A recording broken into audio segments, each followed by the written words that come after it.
Not Me had to tank it, and he was more than willing to shave his beard instead. I love that this is kind of an initiation ritual for Team Spirit. I mean, there is a very specific culture in this team, and you can really watch it unfold in moments like these in the TI Grand Finals. We've alluded to draft alterations that need to be had. The preparation and the pressure of those said drafts really falls on Puppey and Maposhka, and so we'll see how it pans out for game number 2. Dire's ban.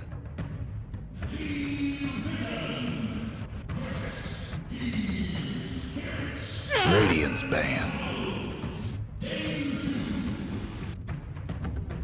Spirit is up 1 game here in a best of 5 for our TI-15 Grand Finals. We had Vision with first pick in game number 1, and it has been flipped this time around. It's going to be Spirit with their first pick, and so it does bring back all of those theories that you guys were crafting. Where does this Ember take priority now? Where does the Slark fall in the draft if you're willing or wanting to take Ember in the first 10 seconds case? to go. There's this really cool thing you can do here if you're Team Spirit. Like, let's see, we're going to see Vision's 2 first bans, and if they notice that there's like 2 heroes that they want to ban out, that we know they want to ban, and we don't want to give them the opportunity to do it, you can ban out the Slark, forcing them to ban the Ember, and then giving you one of those heroes that you want to play in the upcoming 10 seconds situation. to go. Yeah, it's definitely something you consider, and with the way the bans have been changed over the years, the order of them is very important, and trading bans in that forced way is definitely a very smart and cool tactic. They choose to pass on it in this instance, but it's something that may come into effect in later games as well.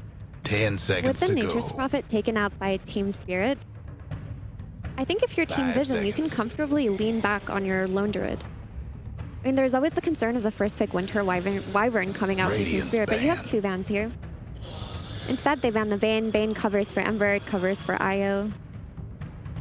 Yeah, I wonder if these 10 will seconds to these will be go. the bans that they continue with throughout the series. I know in the finals we 5 played seconds. that sometimes you're wrong about the first phase bans. It can be a bit tricky to actually get those right, and it's so much easier from a third eye perspective, or from after the series to feel like, oh, obviously we should have banned this instead. Nature's Prophet was too broken. But sometimes you get mixed up and you ban the wrong heroes in the moment, and I think considering those and really making sure, is this really integral to their draft? Is this what binds them together is such an important thing. Vision are looking at their final ban here, and what's been left in the pool from game number 1 is that Wyvern, it's also the Earth Spirit, and the Coddle. And now it feels like you're in a tricky situation, because at least 2 of those are getting through, along again with maybe that Ember.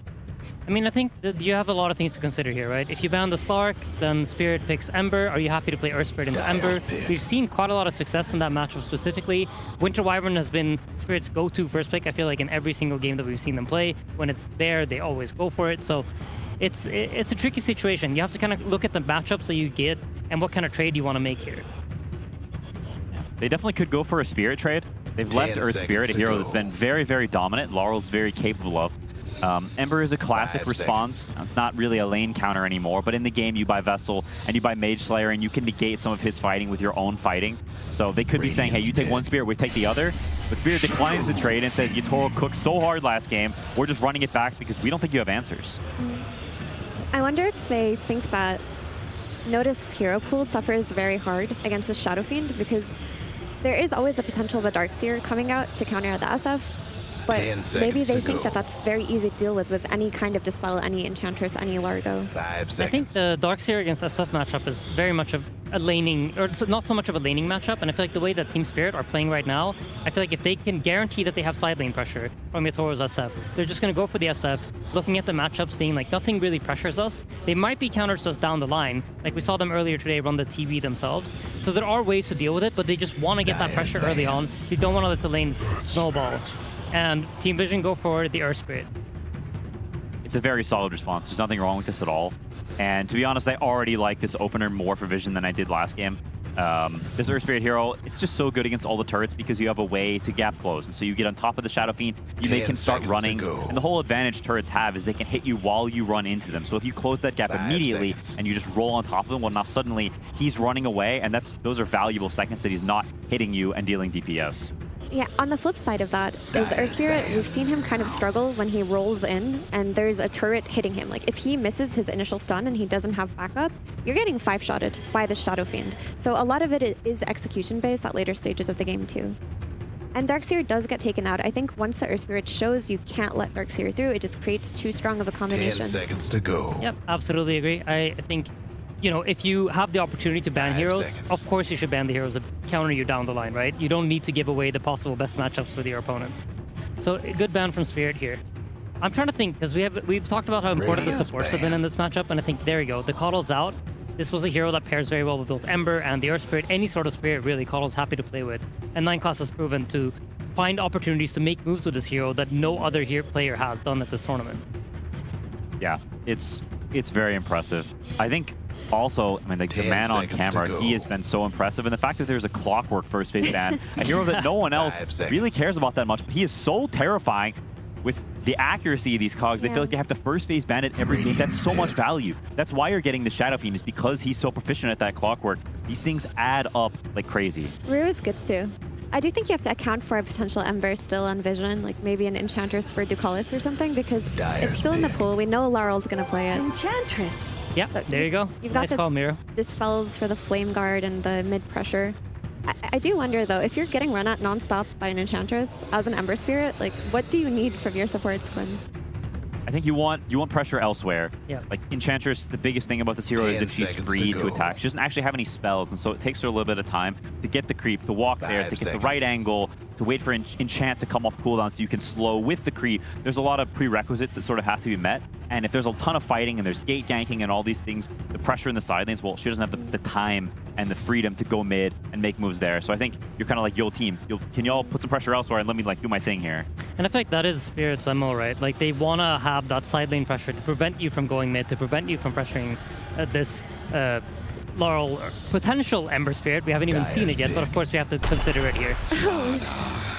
I love this. They're moving the priority up on the Slaughter because we saw it get banned out in the final phases of bans. And I know that they were going for more of a different trajectory when it came to Spirit, but to be able to have it so freely right now, I'm like, I'm excited to see what it's 10 going to bring in a seconds grand to go. final. That's really cool. I mean, I love the combo of Amplify Damage Radiant's with pick. SF, but outside of that, Slardar was kind of the lane counter to Earth Spirit for a while last month, and people gave up on it. I think another nice dynamic with Slardar is Lina, who's very popular in this patch, has been shown to be countered by Slardar the last couple of days. Yeah, He's still you're- in the pool. You're reducing options, right? You pick Slardar, you know they're not going to pick 10 any Linas seconds from to this point go. onward. Also, I think what Spirit does is really cool here, because they have the flex on the Slardar, right, between the mid 5 and the off lane. seconds. But because they already see the mid laner, they know that they guaranteed have one good lane for the Slardar. Even if there comes the hardest counter pick of all time on the safe lane, you guaranteed can put the Slardar in a nice position, but they could still put it on the off lane if you don't address this. So now Vision have to address the Slardar in the off lane, Radiant's pick. so that, or they're gonna just end up playing instant mid. And it's a really cool draft here from Spirit. I love what they're doing. Do you think Enchantress is enough versus an offlane Slardar? Because you can just spell Sprint and maybe go for a kill combo? I think it's a decent hero, but the thing with Enchantress is she doesn't really do anything except auto attack, and Slardar has really high armor, so he tanks that pretty decently. It's also kind of a cool 10 situation in that seconds to Vision, go. whenever you see Slaughter SF, you want to pick the high armor carries. You want Phantom Lancer, 5 Terrorblade, you want seconds. Illusion Bros that can outscale the Shadow Fiend, but it's tricky to actually pick it on 16-17 on the Underlord Rubik spots because you're going to get counterpicked by the offlane because of that Slardar flex. And so because he can go in either lane, if you pick that carry there, well, suddenly a bunch of magic damage is getting slapped down right after, and you don't have as good of a matchup anymore. And so as it goes to the last pick, they have the option to ban the Terrorblades and the Phantom Lancers, these heroes that counter the Shadow Fiend, which, you know, sort of goes more into just a very nice order of things from Spirit. We're going to be Dyer's waiting ban. not too much longer for what Spirit are deciding for themselves, and it is that Undying. And again, it still keeps a lot of things open for themselves because we know how strong of a lane an SF and Undying can be together, but we also just saw in game number 1, Collapse won't shy away from picking up that Undying too. Yeah, there's absolutely the potential for Collapse to play it. I 10 mean, we seconds touched to upon it go. earlier in the tournament, but this Undying has some purpose when playing against Earth Spirit, 5 where seconds. if Earth Spirit rolls in, and nowadays Earth Spirits tend to have a very low level roll, Radiant's ban. max out the other 2 spells, Undying can slow you, drop a tombstone, and you just can't get out of that fight. And all the Spirit heroes, they love to kite, they don't like getting slowed, they don't like being rooted down into one Yeah. place.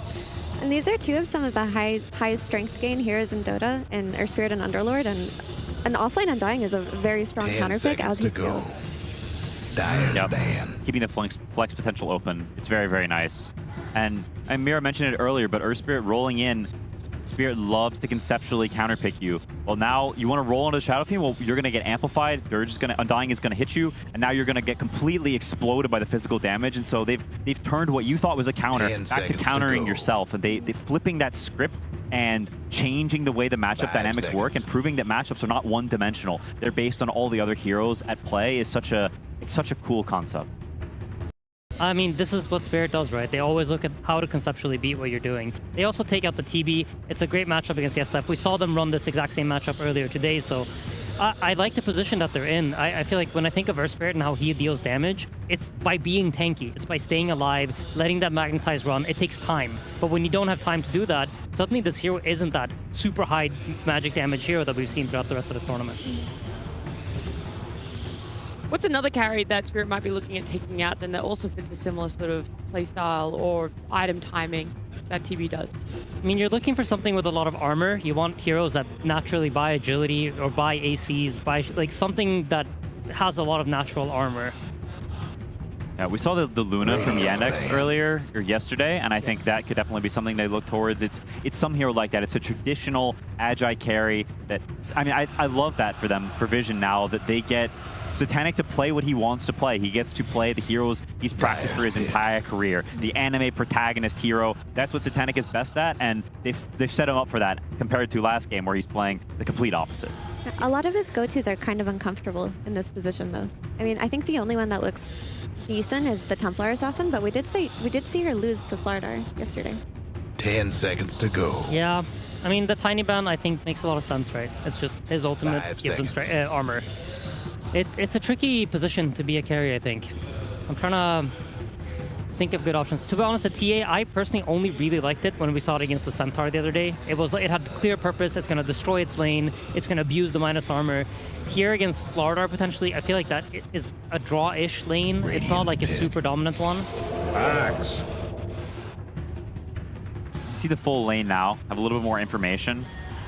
It's a strong lane. It's not a lane that's easy to pick super hard carries into, and I think that may be a little bit of sort of a pre-countering. We're picking the Axe here that's going to Blink Blade Mail call you. So if you pick these traditional Agi heroes that are low HP, high armor, well, the Axe is going to be super good against that. And so it's a nice sort of preemptive. We know what you want, and we're going to make that a little bit more uncomfortable for you. Mm-hmm.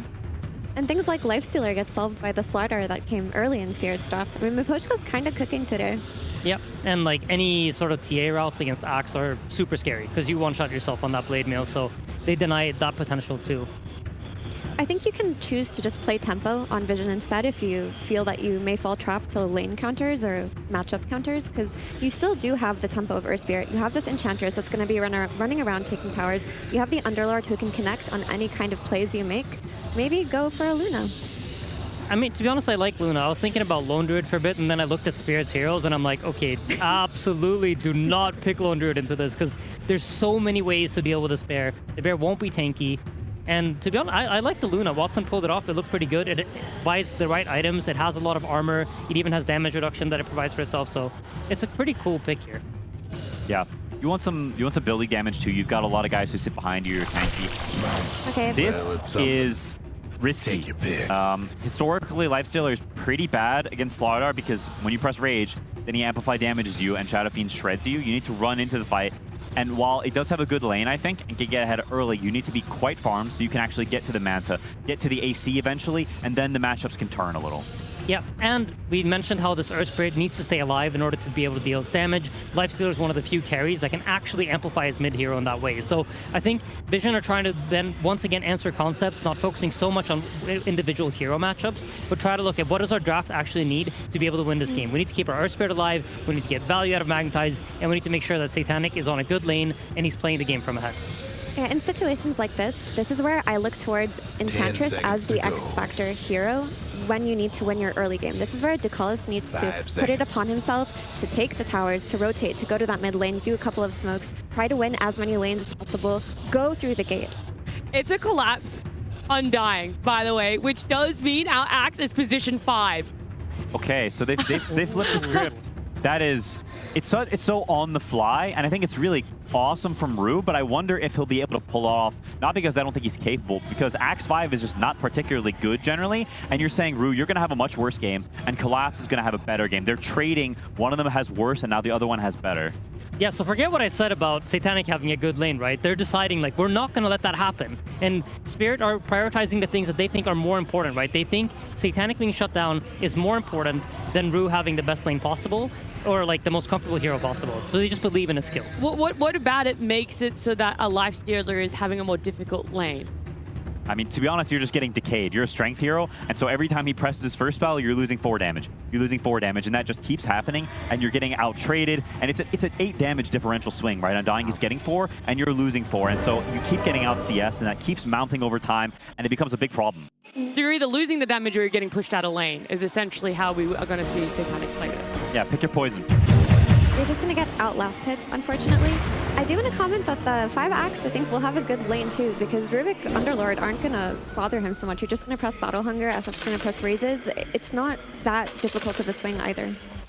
Yeah, I mean, the lane is really strong, and I think that's where he's going to be comfortable. The question more comes in, like, in the mid-game. He's been crucial in making moves, right? Does he know how to find those opportunities with that? Because sometimes seeing those things can be tricky if you're not really comfortable on a hero. But to be honest, I think from Spirit's perspective, this kind of switch, it shows that they're like really thinking about the game, and it's really impressive to see them do it. Well, we've loved getting to see that little switcheroo right at the end there, seeing the Axe go into position 5. But let's get a couple more details about it, because Tsunami has Miposhka standing by. That's exactly what was on my mind. Miposhka seems like quite the last-second pivot. Support Axe. What was the idea? Idea was like we picked Dynamic and Axe, so we can flex them between both roles. For example, they picked Axe, and we just decided that Dynamic would be much better at lineup against Lifestealer. 30 seconds to showtime. So, but Axe is still just under Shadow Fiend. He anyway will be useful. He anyway will get his brink. He anyway will stun some heroes. I mean Agar, and he will do his impact anyway. But Dynamic will just kill them later. So you definitely planned this out quite a bit, and I'm wondering, you are now on a 7-game win streak right now at TI. Obviously from players, I hear what a hot streak feels like. You know, your clicks feel better, you always know where the enemy is. But as a drafter, do you also feel like, oh man, I feel hot right now? Maybe in that grand final I would say yes, because I feel like also support from my players, like they believe in my ideas sometimes, like they trust me. For example, we let our Spirit enemies, but we choose to pick Shadow Fiends. That was my idea, and just wants to like how to like play very tempo and just kill them until he gets his items, for example. And we can see how it will go. But they believe in me, I believe in my teammates. We just has a very good synergy right now. And the harmony is working out great. Miposhka, good luck in game number 2 as we send it to our casters. Game 2 time, ladies and gentlemen, here between Team Vision and Team Spirit. And before we get into breaking down what's going on and what we're going to see, I believe we actually have some quick words from no one in the booth. Let's hear what he has to say.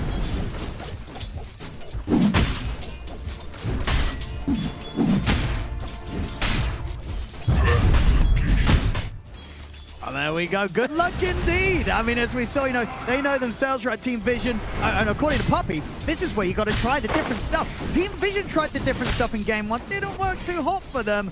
So indeed, no one's like, well, Spirit, you could try something a bit different, putting Rue on this position 5. Let's see if it works for you. I mean, Spirit tried something different last game too, the Disruptor, and it was work. unbelievably Yeah, good. I was shocked that it's the first Disruptor when we did see it start playing out versus Ember versus Io. It did seem like an excellent matchup. I mean, maybe that's what it is. Rue's like, I just want to play something different every game. Could be the case. No, I understand. Look, you know, this pivot, very appropriate in the game. They saw how good of a game Collapse also had on that last one. As soon as they see that Lifestealer pick, it can be annoying for Satanic. You're already starting to see that damage differential. Lifestealer's damage early isn't really so high in particular, just because you have very good attack speed that builds in that you can get these extra last hits.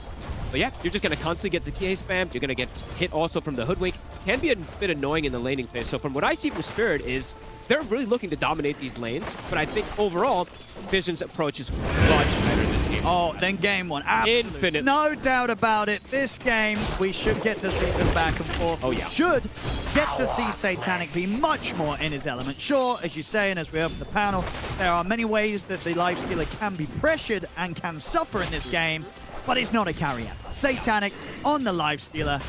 Going to be super comfortable, and even if they do bring in this challenge, he's going to be able to rise up and meet it when he's on something like the Lifestealer. Exactly. And the Axe pivot, right? To talk about it, Amira mentioned it there. This Axe lane, playing versus Rubik, you can trade pretty decently. Rubik doesn't really have that highest damage, in particular in the laning phase. You get hungered. Axe has crazy high HP regen, decent armor to trade with too, so you can be that protective force for a Shadow Fiend, and you provide the catch later on that the team is going to watch. A BKB piercing disable. They have multiple of them to deal with the Lifestealer. Ready, we see 9 class starting to pull some waves. You're playing versus Shadow Fiend with Underlord. It's a very difficult lane to be able to pressure Yatoro. Mid lane, pretty even so far. In fact, dead even. But let's see how Satanic deals with when the levels start coming out down here, because this just does not feel like an easy lane for him to just really last it. Can potential just get burst. Especially not when Collapse is going to absolutely be in the zone after his Game 1 Undying performance. And I love that Not Me did this. It's a usual thing we see on the Hoodwinks, but some players have strayed away from it lately. It's just buying a Blightstone. I mean, Orb of Blight, sorry for the name change, but it's very strong versus something like Lifestealer. You're very low armor. It's very annoying to deal with this constant harassment, and Collapse's damage is high. If he gets a couple right clicks with a Blightstone, it's going to be crazy how much he actually deals. Not actually that easy for Satanic to step up to the creep wave. Each and every time he's having to use this rage to just not get caught by these bushwhacks from Not Me.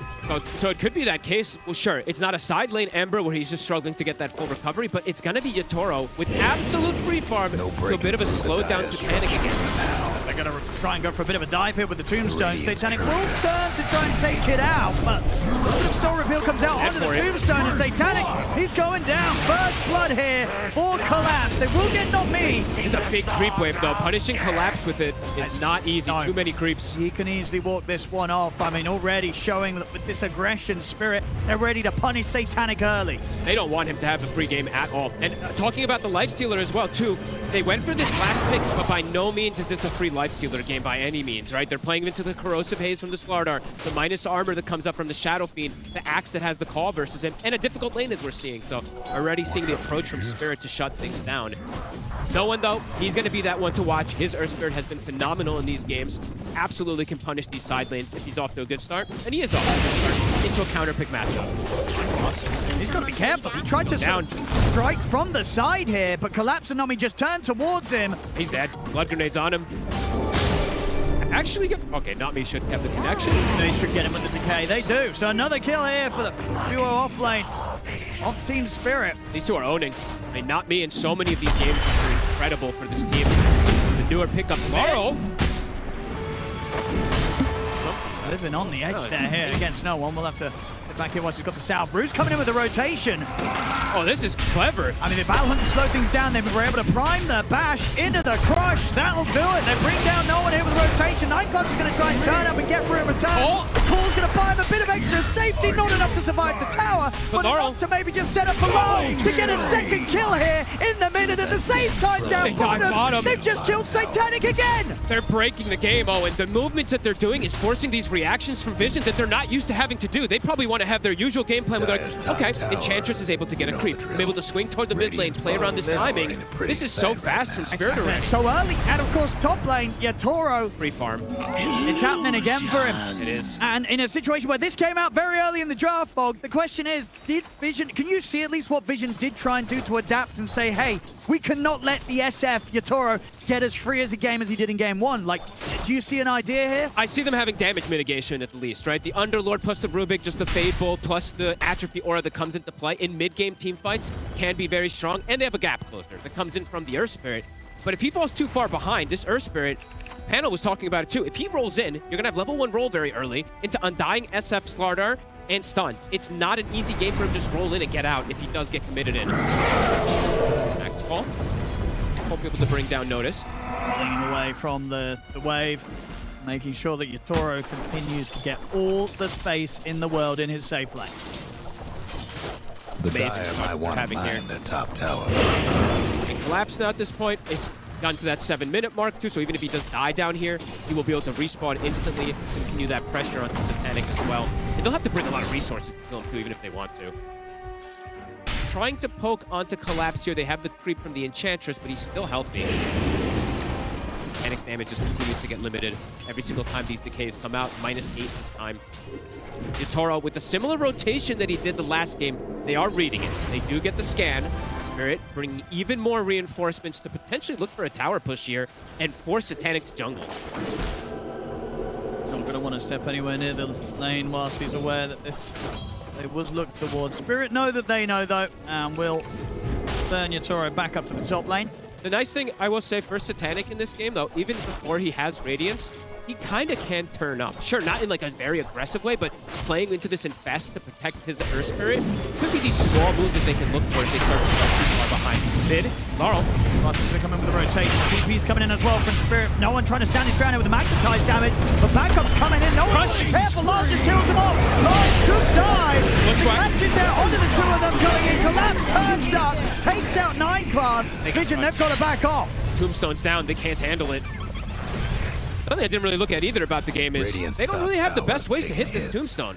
Lifestealer doesn't want to rage and commit for it. There's double supports that are ranged, but not the greatest ones to be able to go for it here. Carlos will to finish it off here at the least, get that plus 125.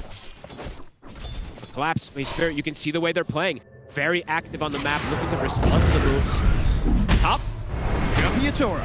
Yatoro has got backup for Not Me, but they're onto no one. Not Me. Ready to set up onto him. Heavy damage here with the acorn shot. He's dead! The Amplify puts him. That is a very, very painful death for no one. Turning up to the top, immediately getting destroyed on top, and Notice getting dove, taken out. These are so painful, these early deaths here on these cores, folks.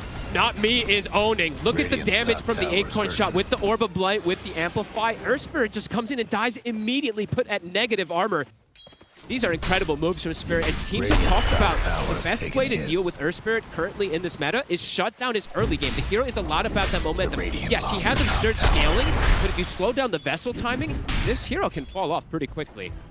With how much damage he can put out versus these tanky heroes too, which they do have. They have the Smart Art, they have the Undying.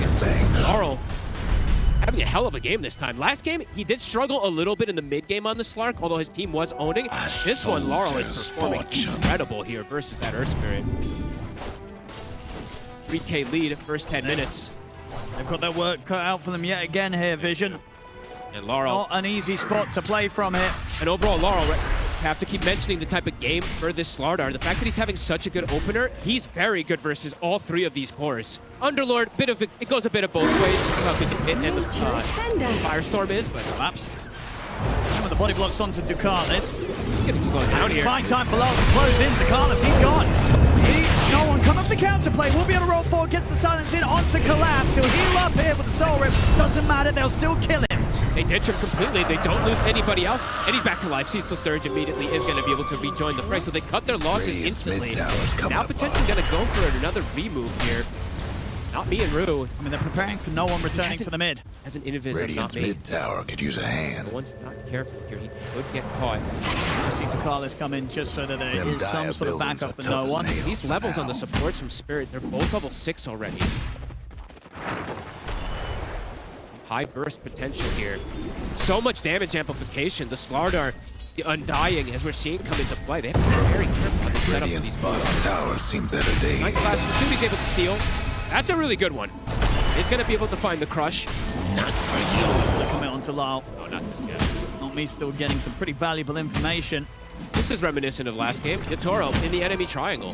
Farming Ancients already at this point. Lifestealer not in a position to be able to do anything like that. But the important thing for Satanic is, though, he hasn't been pushed out of his lane. Isn't forced to just jungle right now. He's top 3 net worth. Last game, he was already by far the bottom of the core, so a much better start for him, all things considered. He has a much greater chance to carry this time. No one. Hey. Tried to make a bit of a go for this. Ooh, Radiant's mid tower's He's going coming down, apart. surely. Yes, Carlos will take him out. So tried to go for a bit of a cheeky move there against no one. Does not have enough burst on his own to take out the Earth Spirit. Tried for a solo kill there on Not Me. Feeling himself. Super deep aggressive wards as we do see. Not Me, I think both of them. Rue was placing one of them around the triangle. Secondary one as we do see there. Placed from Not Me. So they're going to get a lot of read of movements where the Earth Spirit is going. So we'll see if no one can get the next connections. Bottom tower. Blink already finished up. Very early timing. Tread, Soul Ring, Blink from the mid lane already.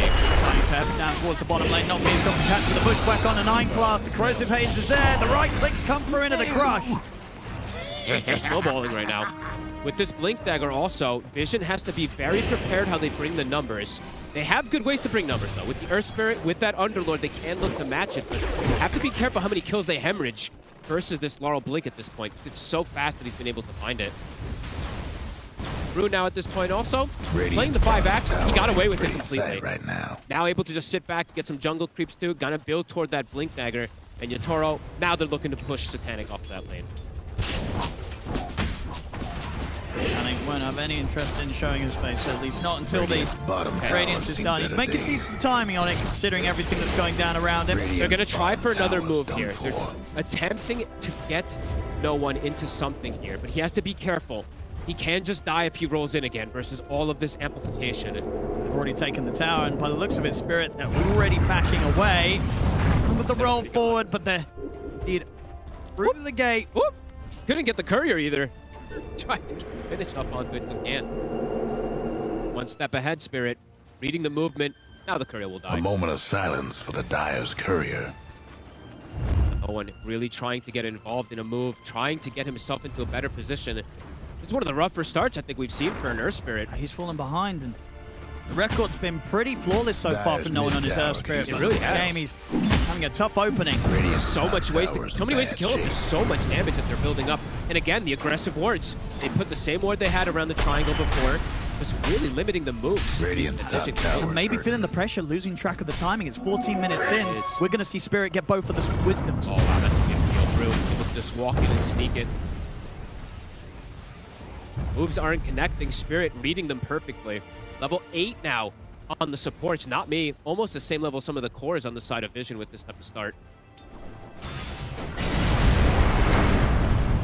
Collapse deviating the build this time around is going to go for the Lotus first rather than going for the Octarine. Very good Lotus game when you're playing versus the Magnetized versus the Silence. He will be able to get these saves off potentially. And it's the same build, at least in terms of skill build. Maxing the Soul Rip, going to have that extra sustain. Probably going to play as that semi-pseudo support, but also, you know, we saw how much he was able to do even with that anyway as a carry. And Yatoro's timings, he is having that clear separation. 2,800 over Satanic, his Manta coming out soon. Satanic, close to the Radiance. He is. It's an infinitely better game than the game one with the Ember Spirit. Still though, at least for him, but for no one, he's having a much rougher one this time around. He actually is, honestly, even compared to the IO from game one. This one's actually feeling tougher with the fact that he's already died 4 times here on the Earth Spirit. They're seemingly having all the answers for it. Just the Undying plus the Slaughter feel like such great responses versus this hero, because he goes in and just dies. So much damage, they have so much control. Tower now, can Vision protect this?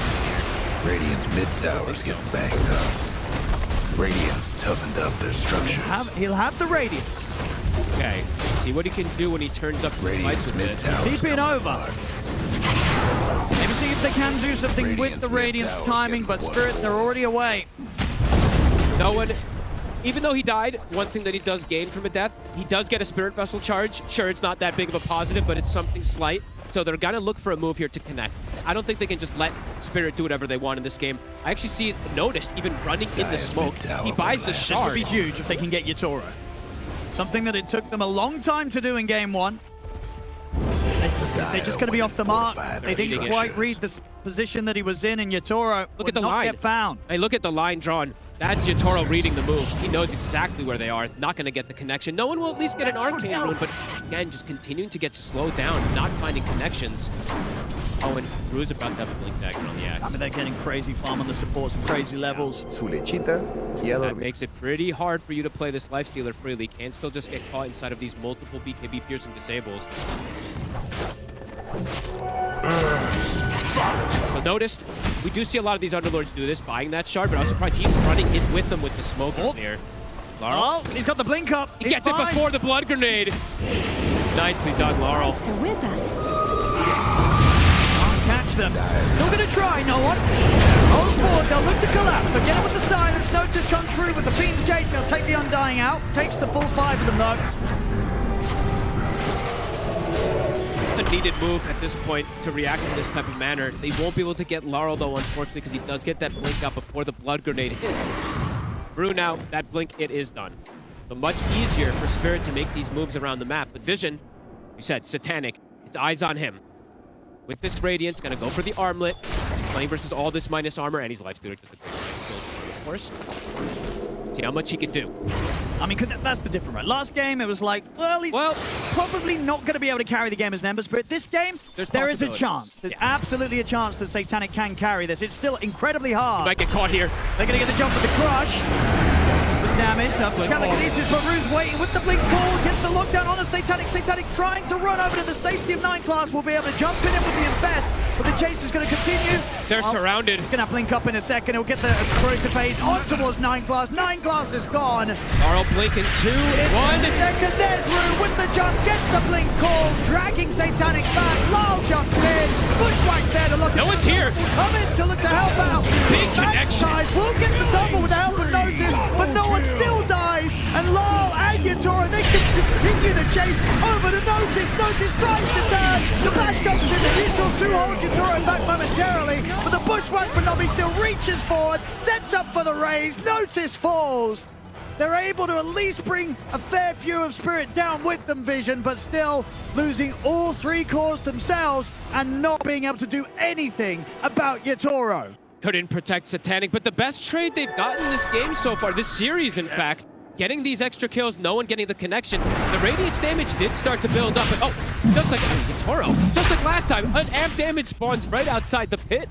Gonna be able to commit for this Roche. The scan will connect. They're a little scared. Well, not scared necessarily, maybe just looking to see if they can find a kill before they go for the Roche. Panic. Dire's mid-tower. The Axe is in position for the call. Invest is on Gets it. 10 seconds as well. Rue, he's got the setup into the Bushwhack. Satanic, he's gone again. This amp damage. And Yatoro with the amp damage. A couple of right clicks. The uphill miss. Doesn't matter. Still gets the job done. Double kill for Yatoro. Even Gaben on Spirit's side here, that amp damage spawning down here. They're going to be able to commit for the Roche. Laurel has a medallion too that he got with his tier 2 neutral, level 2 corrosive haze. Roche is dead. Back-to-back deaths for Satanic. The last pick lifestealer, even though he's having a much better entry into this game, still having those 4 deaths. They have a lot of answers for him.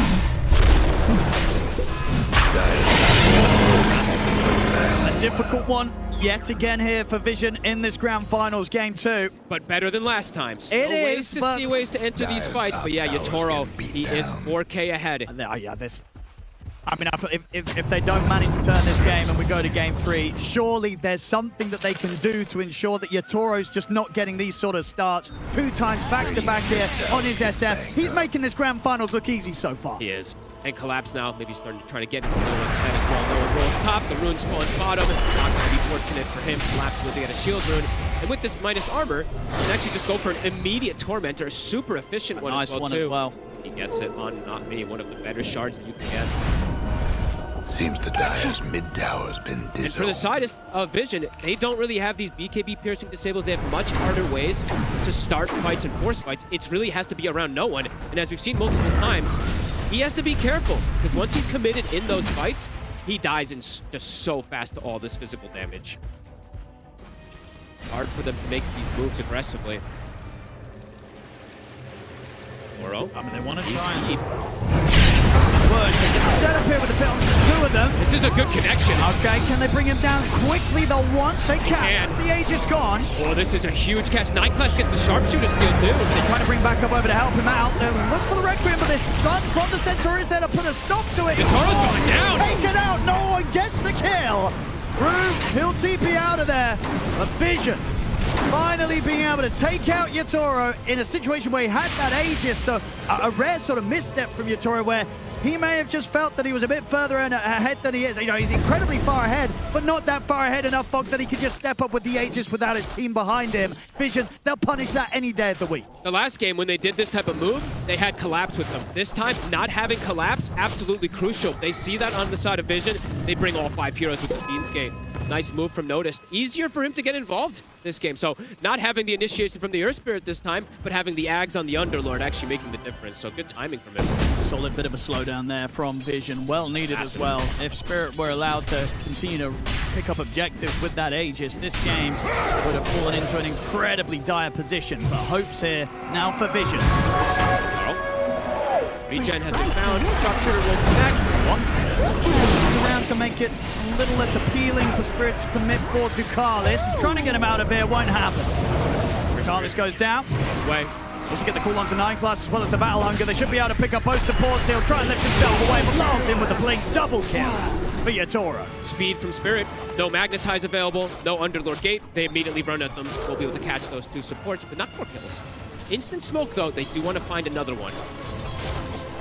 Panic showing himself up top. Armlet is done. Gonna go for that Manta. I like the build. I mean, pretty standard this game. Going for the Armlet, Manta, AC, playing versus this physical damage. Wants a way to dispel that corrosive phase too. All makes sense from Satanic. Dire's top towers get beat down. On rotation. Even if these two do, it won't be the easiest of kills. No, they probably want Yatoro to be in there if they want to go for a triangle play. It's not going to be the case. 9 Class, I like that he buys this shard this game. Knows that he needs to be the save for Satanic or for no one to bail them out of a potential bad scenario. I like it quite a lot. No one starting to recover. Has a way to protect himself now too. Does have the plate mail, so will be able to potentially survive versus that high person. They're getting aggressive again. Ulti's at the ready. They've got Fiend's Gate. See who no one can find. Really big slowdown that they were able to do onto Yatoro once. Can they find another core kill? Yatoro, this time, does need a BKB this game. Not going to do it before the Shadow Blade, but the next item after that will be that BKB versus the Magnetize and the Underlord. So they do have windows. If they get on top of him at the moment, they will kill him. Dire's top tower build. Okay. Still this Lotus, going for that Octarine, then the eventual Blink Shard for the save. But this time also, Collapse, being slowed down himself. Not having that same insane performance as he did on the Undying last time. Things have been slowed down.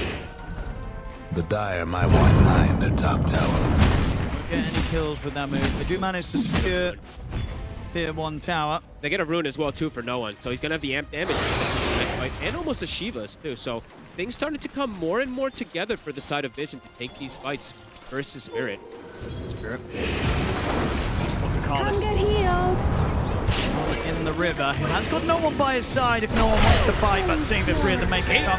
They're going to try, but BKB's up for Lyle. No one's brought in for this. They've got the call on towards him. Lyle coming in with the right clicks into the crush. The save there, though. 9 Class having to drag no one back up the high ground. Lyle still on top of it, though. No one will fall as He gets the double. Teddy? They're looking to collapse, but Notice doesn't have enough damage on his own to kill this Undying. Yatoro can turn over towards Notice. Rujo's back in, will die for that play. And may have just set up for Yatoro to finish the kill. And no, another telekinesis save doesn't matter. Nami's there with the wraparound, gets the triple with the finisher, and now he looks over towards 9 Class. Full from Yatoro. They take out another. Satanic is going to try and battle them, but he's surrounded by 3v1. He's got to run. Ducalis comes in with the heals. Under the tier 2, they'll hit him with the sharpshooter. It's tempting to dive this. Get a few more right clicks in onto the Enchantress. He's up to the high ground. Should be fine. Trades coming in, a couple decent bailouts, attempting to save no one, but still gets chased forward. They have the lift, they have the infest, but the chase forward's there. Not me. What a catch from this Hoodwink. It's level 16. He's higher level than all the core, like almost all the cores. What is going on? This Hoodwink. He was just in perfect position each and every time to react to what 9 Class wanted to do. They're looking to line it up for him again here. They have the Requiem. It's tricky. The Rage off. Gonna try and turn towards not me. Into the trees with the Scurry. Rage is about to finish, so he has to start backing away. I mean, Not Me is level 16. He has 25 armor. Good luck hitting him with the Lifestealer. It's getting redirected to the trees. Super tanky as well. Knows that he can play aggressively there. Yatoro with the Shadow Blade, looking for more. But again, 9 Class doing his best to try and bail his cause out each and every time. The Ghost Scepter. Keep him safe for now, but it's going to come to a finish. Lyle's in with the crush. That's going to be Notice gone. Lyle considering diving for more here as he pops the BKB, turns his attention over towards 9 Class. The bash is there into the crush.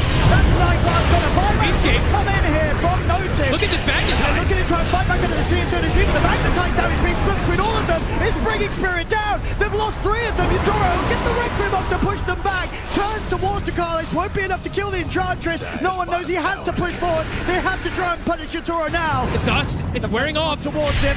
The roll forward, they'll trap him in the pit.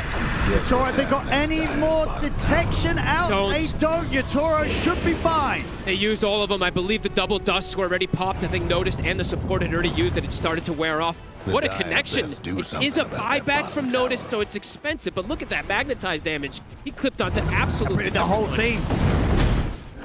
Some good connection, some good kills. As you said, it was a buyback having to be used to be able to tower's fight getting back the there, but at business. this point, probably pretty worth it. I think, yeah, you'll take anything that Slaughters stops Spirit from building up that network lead even more. It's going to mean that Vision are closer and closer to buying time for Satanic to get to the point where he can carry this game as the life stealer. Yep. This game, they do have some great scaling. In that last game, you can see they don't have that scaling. Spirit, of course, also has some pretty scaling themselves, too, with all this excessive damage that they can amplify. But a good strike back there, Vision. Getting Satanic in a position now where he's got Manta, he's got the Hyperstone, getting closer and closer toward these extra armor items for the team. And definitely seeing there's damage and amplification on the side of Spirit. There's damage mitigation on the side of Vision from the Underlord and Rubik. Very, very dead here in the river. Spirit still looking to snowball with these kills. It's all right. Ready to hit hard here with the Silver Edge.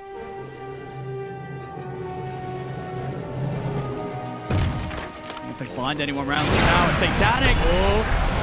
Look at the rage off, but still heavy damage through it. Nice Manta dodge off the call, allows him to get the infest off. He'll still get caught by the bushwhack. Another big magnetite comes out, but the BKB's up for a while. The Ghost Scepter's buying something, catching it for no one to notice, but not enough to keep no one alive, as no one will fall. They try so hard to protect Satanic, but Spirit, they know exactly where he is. And no one, even though he's got Shivas and Ghost Scepter, still vulnerable. There's so much mixed damage. I mean, it was a very cute attempt to try and survive there with the Manta dodge of the call, but still not enough to get away from Spirit. It's insane how aggressive they're playing, Owen. It's 29 minutes, 29 kills. They are not playing a farming series by any means. They want to put this pressure on as much as possible onto Vision, force them to play reactive. That's exactly what it is, right? A reactive game from Vision, which usually it's them on the aggression. Milton continues to get caught. 7 deaths now for this Earth Spirit. Bringing in the mid wave and the bottom wave. And it's for me, it's for Yatoro. Still only the 1 death is very impressive in this game. Having a lot of magical damage to go through him. Looks like he is going to go back for that BKB potentially here too, which is going to protect a lot Radiant's versus the top control. tower's in bad He's shape. going to be pretty much invincible with the BKB. Yeah, he is.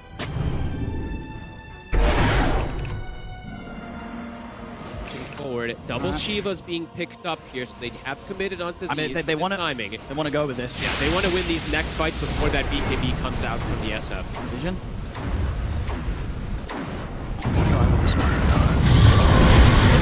Get a clean catch to start this one. Not a lot the Root can do. Catch also, they're looking for another one onto not be Satanic's on top of him. All right, they'll get the chase down. Put him in the pit. They'll get the 2 supports. I think that's the first aggressive move that we see Vision actually able to connect with. It is just the 2 supports again, but it's around a good timing. 20 seconds until Roche is going to be spawning. And they didn't commit the Magnetize. They did use Fiend's Gate, but they have Magnetize for the upcoming fight. They're going to buy Gem as well, looking to constrict some of that Vision. Yatoro. Oh, he's going to have the hit here with the Silver Edge. Descartes not standing any sort of chance there. Ooh, not me with a buyback coming in. I mean, they know want to Roche's coming up. Roche, Yeah, they do not want to let Vision get that opportunity. Oh, and not me also. He has a greater healing Lotus. Something to always watch in these fights. We did see a crazy one the other day from Laurenov with that Enigma play. These Lotuses can be pretty massive in this game. Look how much he can heal. Right, 1,400 heal that he's going to be able to apply onto somebody, plus the soul rip they have. Doesn't end up getting them anything here, but they were afraid of the potential Roche play here. Big pickups. I mean, he's pretty much got this nullifier done. You can get that relic sent over. And they did commit for the double Ghost Scepters plus the Shiva, so those Ghost Scepters aren't going to be as good in these next upcoming moves either. No BKBs for Vision just yet. Quite vulnerable versus the Disables. Probably, yeah, Trella's going to come up for Underlord, BKB for no one eventually at some point. Keeping this game stuck at 6K. Spirit looking to blow it open here. Is Mission going to be prepared for the move? It looks like they are right now. No one in prime position to break the smoke. He is leading it. They've hit with the scan. They know that Vision's up here. For a different angle of approach here. They were maybe seeing if they could catch Satanic a little split from the rest of the team. I mean, they know they're up on this high ground. He's going to roll in first with the Shivas. The fire to take that ghost step shot. The Fiend Gate comes in now. The turn towards not me able to jump back with the sharpshooter with a follow pits there. Tombstone save, buys not me a little bit of time, but they'll take the Tombstone out, kill the Hoodwink off. That's 90 seconds, no Hoodwink. That's a pretty massive kill that they find here. Gonna chase for more. Toro. Try for regardless. I'm not getting nearly enough hits off. Yatoro going more greed. I like it. He's going MKB. It's a very Yatoro style, trying to stall out that BKB as long as possible. See if Vision can punish that. No one. He's ready to try and look for Lyle. Get the silence onto him, but Lyle does still have the BKB ready to press if he gets pressured, so it's not an easy hero to chase for. They have this 5v4 advantage at the moment. They're looking for more catches. Take some of these wards out as well, too, at the gem. Getting back nicely here, Vision. Gonna start that Roche. They have the stolen corrosive haze. Oh, and this could catch Spirit off guard with the pace, and Vision's gonna be able to kill it. Spirit's got to make a move quick if they want to try and stop this, and then they are going to be fast with it. Smoke's there. It's only 4 of them. They do have the MKB though, so heavy hits from Yeah, they're still pretty strong in the 4v5, but the lead they have. They're going to get straight away on no one into the core with the telekinesis and their Nightclub trying to save him. Getting out of the side, but he will not be able to keep him alive. No one comes to Yatoro though. with the buyback. Satanic turns over one. He's dead. They brought down Yatoro. He's out for 90. Satanic backs out of the fight for now. Back in the river, no one with the buyback comes back in. Helps to bring down Law, helps to bring down Collapse. And They're killing them all. Kill on through. Night Class, will he live? The zombies for the Tombstone kill him, but it doesn't matter. Vision, they take the fight. Will move into the roast. This Aegis is there. They're doing it, Owen. Showing that they have a fighting chance in this series. Bringing it to Yatoro. Yatoro going for the greedy play. As soon as he gets got on top of, he is at risk. Yeah, I love, foregoing the BKB to get the big, hard-hitting items, but that is one of those moments where, absolutely feel your it. teammates probably pinging the lack of BKB, as indeed Yatoro gets completely surrounded, and they were so quick with that play, right? No one immediately Instant buying back, saying, hey guys, they're going to throw everything on me. You'll see it here, the buyback, there is no delay. As soon as he goes down, back in, he knows this fight is there for Vision to take. And Yatoro's just stuck inside that Fiend's Gate. He really can't move, has to just try to stand his ground. They'll give no one the Aegis since he did use that buyback before. I think Satanic is starting to feel like he's in a state where he doesn't need that second life either. He has the AC, HP pool is starting to build up also from all these feast stacks. Vision now. Here we go. With a clear advantage in this game. Finally getting some real good control in this matchup after a very tough game one and a rough kind of first 30 minutes, but now with that play, setting the score even on the net worth. And getting that kill, right? Not me. Using the buyback earlier, dying, causes this type of chain effect that comes in here for Vision. Maybe finding another kill. Yatoro, they're going to find him. They're able to live, but they do find Rue. Killing spree! Gotcha! Big moves from Vision. How much do they want to go for? Aghanim's nearly done on Satanic. 500 gold and he's got the point booster. One of the dream answers versus these turret heroes. Just jumping inside of them, it gives you multiple different lives, essentially, on this lifestealer to play with. Getting aggressive again. Panic starting to beat on these towers. Spirit. They'll get another Tormentor. They will. Now it does feel like, though, Toro might need that BKB for that next fight. I think so. I don't know if he's going to want to turn up if he has to before that BKB's done. And now maybe he just goes for the Satanic because he's lacking in some items, right? Like some slots. Where's he going to put it in? He's just going to replace the Mask of Madness with the BKB? We'll have to see what the choice is from Yatoro. Right back here from Vision. Now having a gem for themselves. Bukalis also getting close to a BKB himself. Can't write off the Enchantress's scaling. Does have this Hurricane Pike. His damage is going to start to build up. Such an important moment for Vision to be able to find this connection. Hex soon to be picked up also for Notice, so they're going to have these chain disables versus this Shadow Fiend. They'll go for Yatoro every single time they see him in the fight. He is priority target number one. Laro's been able to sneak himself out because he does have that BKB, but as we said, Yatoro, he is stuck in the fight. Guess what's happening to Dire's bottom tower? Dire just couldn't items they are save that quickly bottom flurrying in. Like tower. you said, that Ags is done. The Basher's starting to get queued up next. The Dire best do something. They found him around the mid. Try and jump away, but they're ready to drop the Fiend's Gate. Lock him down here. No one, not missing a spell at all. Everything's landing. Not me. Cannot escape notice, surely. There's the acorn shot coming in. Satanic, ready to help finish the job. Radiant's top tower's taking hits. At the 70 again. A long time here to not have the full 5-man up on Spirit. Just on even footing, you're seeing how much stronger Vision is. Sure, there's no gold lead, but you can see how much stronger their lineup is now at this point, and having this Aegis too. Trying to start beating on high ground with the banner. Dire structures looking Toro fortified. has the Ogre, or the Mithrilheimer picked up here, so you can see he does need this BKB for that next upcoming fight. A Hex, though, is picked up, so he could get chain stunned before he gets it off as well. Satanic, he's just taking the barracks. Posing the question, push it off. He's still dead for 35 seconds. They need their entire squad. Might just have to sit back and watch this mid-brax fall. Vision, get away with the objective. No interruption.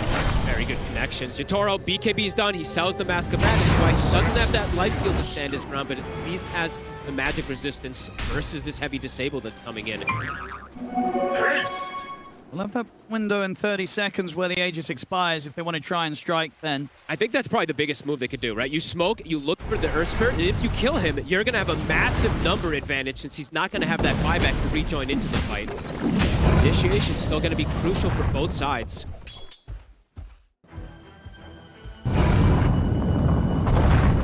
Collapse also now switching the build again, right? Now he's got an Aghanims this game, so looking to build up in the longer team fights with these decays. Match again, they're ready with the setup.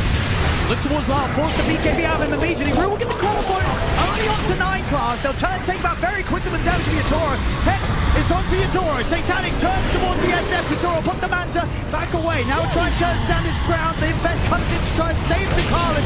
Allows Takalis to get the BKB off. Rue comes in with another jump onto no one. They've got the core control onto no one. They bring him down. No one's gone. But they've lost Rue and they've lost Lyle. Can Yatoro get out? It looks like he can. Collapse is building up a lot of HP in this fight. They're buying back on Rue. Satanic's kind of chomping through that HP though. Collapse starting to fall. Rue's going to be able to come in and keep it coming in with Blink Core, but he had to fight back for this. Yatoro tries with the Requiem, but the rage was up, and now with the Infest, he's ready to trouble. straight into Yatoro. Yatoro will slide. He's alive. Live. Yatoro able to separate himself just in time from Satanic. Satanic tries to continue the chase. Malone comes in with the crush. Malone had to be so careful. They fought back for this. Yatoro. Yatoro's still alive! They take down the 4 of them! Only Notice left alive! Holy crap! Him as well! What is this outplay? Insane plays from Spirit coming in with the buybacks and Yatoro turning back up to the fight on barely even 10% HP! I think he gets saved from a soul rip in the midst of things. I don't know how he survives this, just dancing on the fray of the fight. What a play from Yatoro and the buybacks from his team. Oh, he pushed it to the limit yet there, Yatoro, and it pays off. And confidence from the team to rejoin Collapse, because Collapse was just building up that strength with the decays. And this is insane outplay. Yatoro literally playing with, what, 10% HP? Even less. For what? For 50% of the fight as well, watch him in this fight. This is insane. It's literally all eyes on Yatoro of how he's playing on the outskirts and allowing his tanky cores to give him that information. I mean, that's the thing. He trusts so much in his teammates here. Even at the start with Lyle and Rue going down, Lyle and Rue with these buybacks say, hey, the fight is not over. We're getting back in there. And Yatoro, he says, okay, he's ready to turn, continue to fight. He does not run. We'll see it here. Absolutely insane. Look at him just standing his ground. Satanic, he gets the Infest onto him, right? But I think this is a Soul Rip, right, that saves him here? It is. So the last second Soul Rip at the same time the damage was coming in. Absolutely crazy. And Yatoro says, well, if you save me like that, I've got to save the state of the game. Ready to find the angle to get back in, very much knowing that Lyle and Rue are going to be able to live long enough to provide Yatoro the chance to get the damage out and allow Spirit to find the team wipe. There's a reason these two teams are in the grand finals. You're seeing the display from them. And you have to feel, I mean, Satanic's like, you got to be kidding me. I mean, how is he alive? It's like, what can you do? What can you do? That's a what can you do kind of situation. Yatoro's doing this. Unbelievable stuff. Radiant's Satanic now finished up for Yatoro, so he does have that secondary life. Collapse, surviving that whole fight too, has the BKB. Wow. That was, I could rewatch that replay 15 times because what an absurd team fight. I mean, from both sides in particular, but my God, Yatoro. Yeah, those are the kind of moves you've got to be making as a carry to win an international. Tower ain't a pretty Truly. He knows this, Yatoro. Absolutely, Owen. 26 now for him, back up to this 4K lead. Trouble brewing at Radiant's bottom tower. Oh, that's a bit interesting, too. Don't see that one get picked up too often. Doesn't take the Shadow Rays, applies attack. I don't mind it.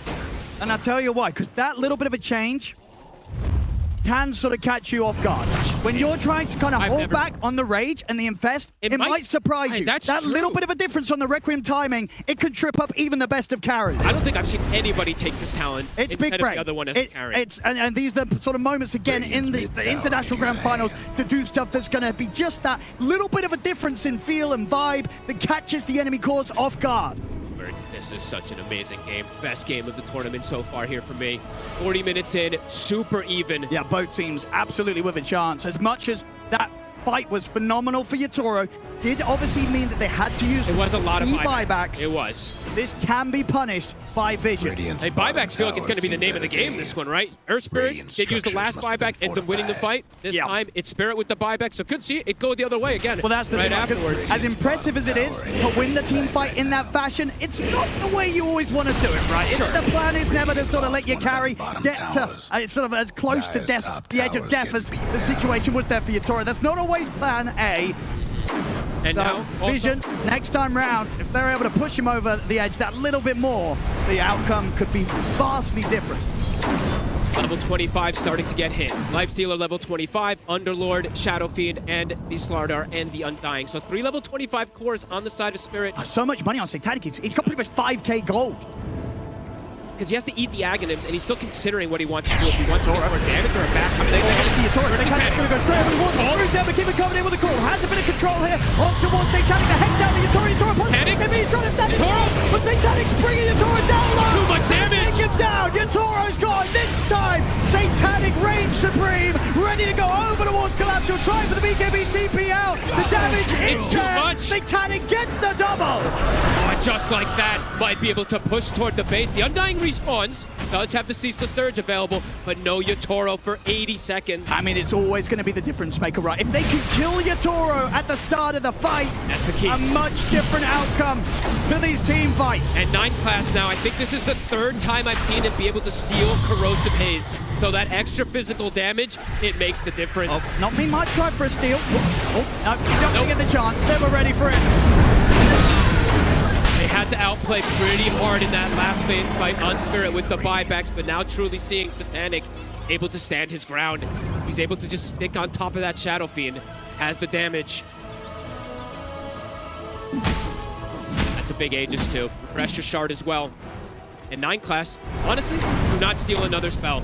Keep that Corrosive Haze. It's probably the best one he can get this game. Yeah, because if they get that sort of situation where they can just surround the SF, that's just going to make that situation so much more easier. They will kill him so quickly with how much Satanic has ready to take him down, especially when he's going for, obviously, with the Stadeless next. He wants to make sure that he pops Rage, hits this SF, and Yatoro is just dead. There's not going to be a situation where Yatoro can stand and trade back against the Lifestealer with a Daedalus. That also was a fight with Spirit, as you said, the triple core level 25s. Not Vision with the triple core 25s. Now no one does have that magnetized available. So Satanic.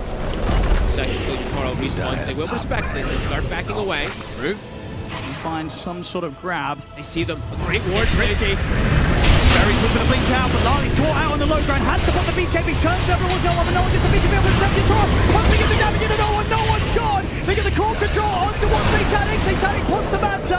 Who's considering diving for more. Will hold back. They don't want to chase on high ground versus Tombstone. Still a bit dangerous. 1 for 1. Last for it, 9,200 HP. That's a lot of health. They have so much percent damage. I mean, Collapse, he wants to still kind of go for this. Chasing them down. Panic. Also the BKB onto Carlos. He tries to get the grab on the Satanic, but Satanic's ready to turn straight away. Healing back up the fall. He'll infest over towards not me. He's gone. Satanic, he's closed the gap on Yatoro. Yatoro has to separate himself from the Shield Break. Tries to turn the backline though. on towards the Lifestealer. They've killed off 9 class. Notice though, he's ready to have a call. Comes in, gets the call to the both of them. They take the Aegis out of their hands of Satanic. They bring down Notice. Can they deal with Satanic a second time though? 9 class ready to reach back in. help out so Satanic can bring Collapse down. They may have got the Aegis, but again, Satanic comes out on top. Buybacks after buybacks after buybacks. They've got the numbers to go for it here. Collapse is actually going to go for it himself. I mean, Vision going to buy back and forth. They could do big damage. There's 3 heroes dead on Spirit without the buyback. Nothing left with Dire's forward with the catapults. They won't be able to retrieve that gem. Does get picked up from the courier. Do they want to try and push for the 3rd set? Don't know that the buyback... Okay, the buyback's actually back up here for Brew on the Axe. Okay. Dire's no buyback. Towers getting the business. On Lal. Go back up, get the Daedalus finished, take the outpost, take a second here to consider their options. They can look for the aggressive play. No one is respawning. Might just look for the jump onto Yotaro. He's got BKB at the ready. I mean, they do have the control. Love this Daedalus pickup. Not something you always see as an item of choice for the Lifestealer, but in this matchup, in this game, it's the perfect pickup. He was debating which one he wants, but he wants to just be able to rip through Yotaro. Yotaro doesn't have Butterfly, so he can't just go for this hard right-click damage item. Yotaro is starting to think about going for that Butterfly. I mean, that's the thing. He sees that. There's going to be this window where ideally Vision want to bring the fight to Yotaro before the Butterfly's online. When that gets picked up, things get a little more complicated again. I feel like Vision has a window right now when this Underlord respawns to potentially just go for the Mega Creeps. I mean, for sure, they know that Spirit's buyback situation is going to be in shambles. Nobody really having the buyback available on Spirit. Yeah, Yotaro, he's going to spend up. He has to. Needs every little bit, as we can see. They need to outplay in these team fights on the side of Spirit. And maybe that timing will be the difference maker. Sure, there's the Daedalus there, but Yotaro has got the Butterfly to respond. He's got that evasion. Let's see if he sees it, because now also, good to see the Lifestealer by the maybe himself too. He has the luxury to switch up his build, Satanic, and he's sitting with 5.6k gold in the bank still. Okay, so can make alterations. Smoking up Spirit. They're probably trying to catch Vision off guard before there's this 5-man unit. But Vision, they're running as 5, even with Noah. Notice, I love that he's joining in with this because he has that instant disable to potentially just blow up Yotaro. Again, we just have to be aware. Spirit, 0 buybacks at their availability at the moment. Forward here, no one. A Bloodstone, a cheese, multiple lives, a refresher now for the Underlord. The fight is going to be so hard to maneuver. They're going to be long and messy.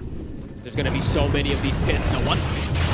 Try and check out the situation. Noah will turn straight with the call. There comes the damage. The call comes in. Yotaro bringing Noah down low. They've taken him out. Satanic, he'll jump forward, looking towards Lar, but he has to start backing away as the rage comes to an end. Yotaro strides forward, wants to chase Vision out at the base. The Ghost Scepter keeps Notice protected. Collapse, he'll jump forward over towards 9 class. Bushwhack to lock down the Rubik. He'll try and lift himself away. Spirit, they'll continue to chase 9 class out. The rest of Vision, they're out of it.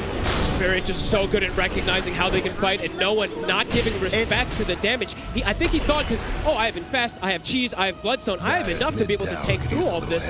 No, you do not, my friend. The damage from Yotaro is there. I mean, you maybe underestimate the fact that Yotaro has this Butterfly and the damage has just stepped up that much more with that pickup. The fact that he spent up, foregoing the buyback gold so that he could have this next big pickup for the defense. And look how much damage he did, right? 5,600 from the Shadow Fiend in just a 4-second window. A lot of DPS, Owen.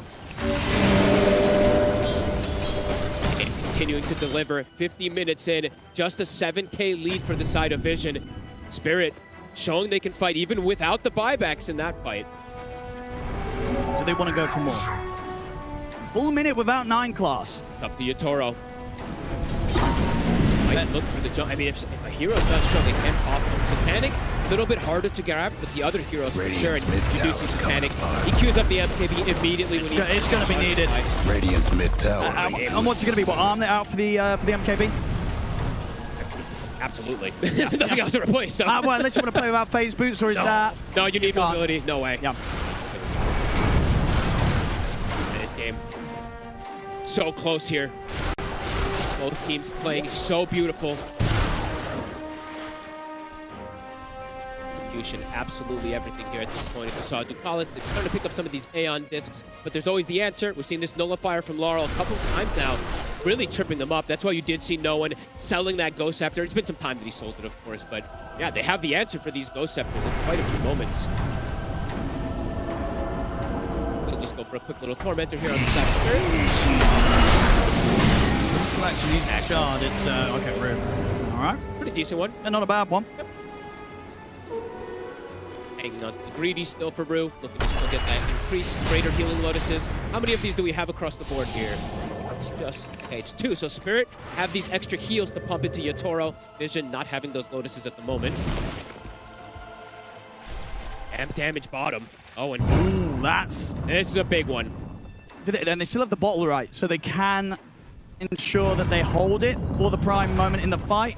No one's going to keep no it. one? Okay. He wants it. I wondered if maybe they would have given it to Satanic, but it's going to be the case. No one, of course, has this Earth Spirit. Still does a crazy amount of damage. As long as he doesn't die at start of fights, right? He needs to be a little bit more careful how he just rolls in.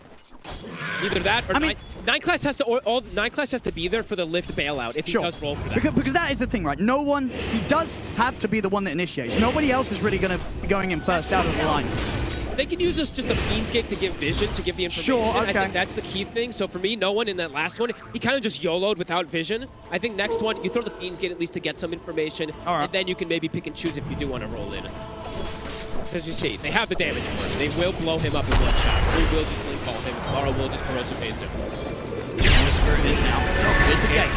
Try and start things off. Collapse. A lot of damage building up. Look at you call at the side.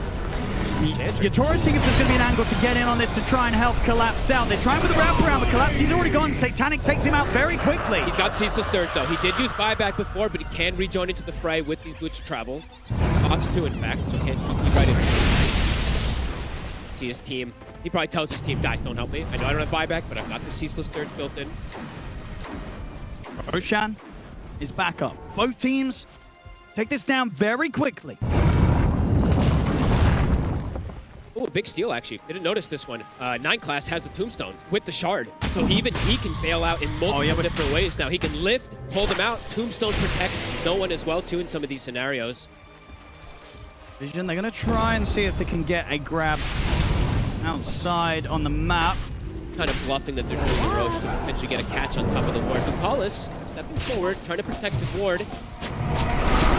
Will get taken out. They're going to drop the Tombstone here. Just to sort of hold this area and make it that much more difficult for Spirit to try and get anywhere near to the Roche. Looks like the Roche. We're going to look for a wraparound play to get over here. It's dangerous. Try. Bottom. Strong rune and arcane rune. Nami in a very aggressive position to give some information. He's super deep, but he's kind of getting away with it. I like that play from Notice. Tanks sharpshooter just so they don't see how low that Roche is even. Now Satanic. Let's get this Aegis. Has the nullifier himself as well. Be able to stick onto some of these pesky targets. No Scepters won't be as strong now at this point. Laurel hanging on to a lot of gold here. He has not really increased too much in the last few moments. I mean, what is the item? He's thinking about it. I saw him queue up like 2 different things, so. Bloodthorn can catch them off guard here. Maybe he does just do some type of armor item. See what the option's gonna be for Laurel. He's literally just been an Axe, BKB nullifier for 30 minutes. He came in. Just slippery. Blink. Save. Just 4 minutes. Vision looking for hunt. Spirit looking to just avoid and just play for the high ground D. They have to protect this last set of racks. They don't want to get caught outside by any means in the fight. Very close to having all their buybacks back online. How long? I pretty much have it, yeah. No, 300 gold left to lapse if you can't find that. One kill in the fight, or a couple of these creeps that are coming into the base. We've got to watch out for those, because as we've been seeing so far this game, both teams very ready to come in with buybacks to throw extra lives into the action. Pressure Shard, it is on no one now. It does have insane amounts of magnetize if you can keep it spreading. It will last forever. See what they can do with the pressure vision. Axe slowly but surely starting to fall. BKB himself won't have to deal with that nullifier so far. You're trying to see what he can force out of Spirit. Things are dropping. I mean, he's doing a decent amount here. He's going to get caught by the call, but the Tombstone save will be there. Magnetize is starting to spread. And they have to start backing off. I mean, Carlos is pretty much just taking these racks down on his own. They're going to get the Magnetize. They can't get him off the racks. The barracks is taken. Mega Priest out here for Team Vision. Super clever way to go for the push, not showing Satanic at all. Just, okay, you want to go for Ducalis? Go for it. Because it's a hard call to make, right? Yep. You don't want to overcommit onto the Enchantress, but at the same time, that's the Enchantress taking your barracks. I like this much better, right? Instead of no one just YOLO rolling in, play it slow. You don't need to force too hard there. Spirit, let's see if they can come back from Megas. We saw one in this tournament. Is that? I think that's the only time it was done right. And I want to in a long time. I was talking backstage. They were actually saying in multiple TIs we have not seen many Mega Creep comebacks. So if Spirit can do this in this type of way, especially nowadays when it seems harder than ever. Oh yeah. Hydra Breath now starting to get picked up. Toro looking for that extra bit of damage to go through these tanky cores. 25s across the board. Even the support's starting to get it. We're getting towards these later stages, Owen. 3 minutes until tier 5 neutrals. Still has Aegis for 2 minutes. They want to take advantage of it. Night Class hanging on to this tombstone. That's even with the Mega Creeps. It's going to be hard to sort of push this game over the edge because of all the buybacks the Spirit have available. Lal, BKB to run. They've got their hands on the Collapse. Collapse is down pretty quickly. He'll be up again to the tombstone. Satanic's going to have to use the Wraith though to take the tombstone out. Will succeed. Bring Collapse out of the fight. They've got Collapse. They did lose to Carlos in return. Panic lifted out. Class able to take him away to safety. Magnetized building up, Owen. He's keeping it going. Yatoro is getting very, very low here off to the side. And heal him up and provide him with the Lotus. He'll heal back up with the Satanic. Buyback did have to come out here though from Collapse to try and continue this hold. Go back up and reset. They're happy with that. And the Magnetized plus the Mega Creeps were literally killing Yatoro. Each and every buyback that they can get out is a step closer to being able to close this game 2 up, Vision. The Radiant's courier. Well, beat away his courier there. Bit of gold. 1 minute left on Aegis. Buybacks have been the name of the game, so Collapse not having it. He will, fortunately, though, 30 seconds, he does have Ceaseless Third, so he has that kind of built-in buyback for himself. That's a rough one there for Lal, though, spending up for the heart and losing the courier, so won't even get the benefit of taking this risk to put the buyback to the side. He lost his heart? It's gone, the courier sniped. That's 3 minutes without it.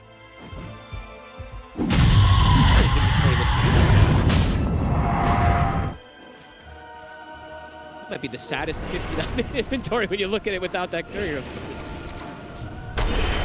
Lines being drawn. Satanic saying, let the lanes force in. We've got 50 seconds until tier 5 neutrals. They could set up for a potential gank to find one of the Spirit heroes when they are looking for those neutrals as well. Since they do have the Fiend's Gate, a lot of global potential. And the buybacks, it's something we're looking at here. They're going to have so many numbers on the side in Vision. Still not in too much of a rush, Vision. They can take this bit of the game pretty safely. They don't have to jump high ground anytime soon. Just finish this next round of items. Abyssal now for Satanic. He is 6 slotted. Getting harder and harder for Yatoro to play his part in these team fights. He's done a great job up until this point, but against the Mega Creeps and against the items now that are online for Satanic, the matchup's not easy to play. Because he's all the damage. While for Vision, there's a lot of mixed damage coming in. Collapse. They get the setup.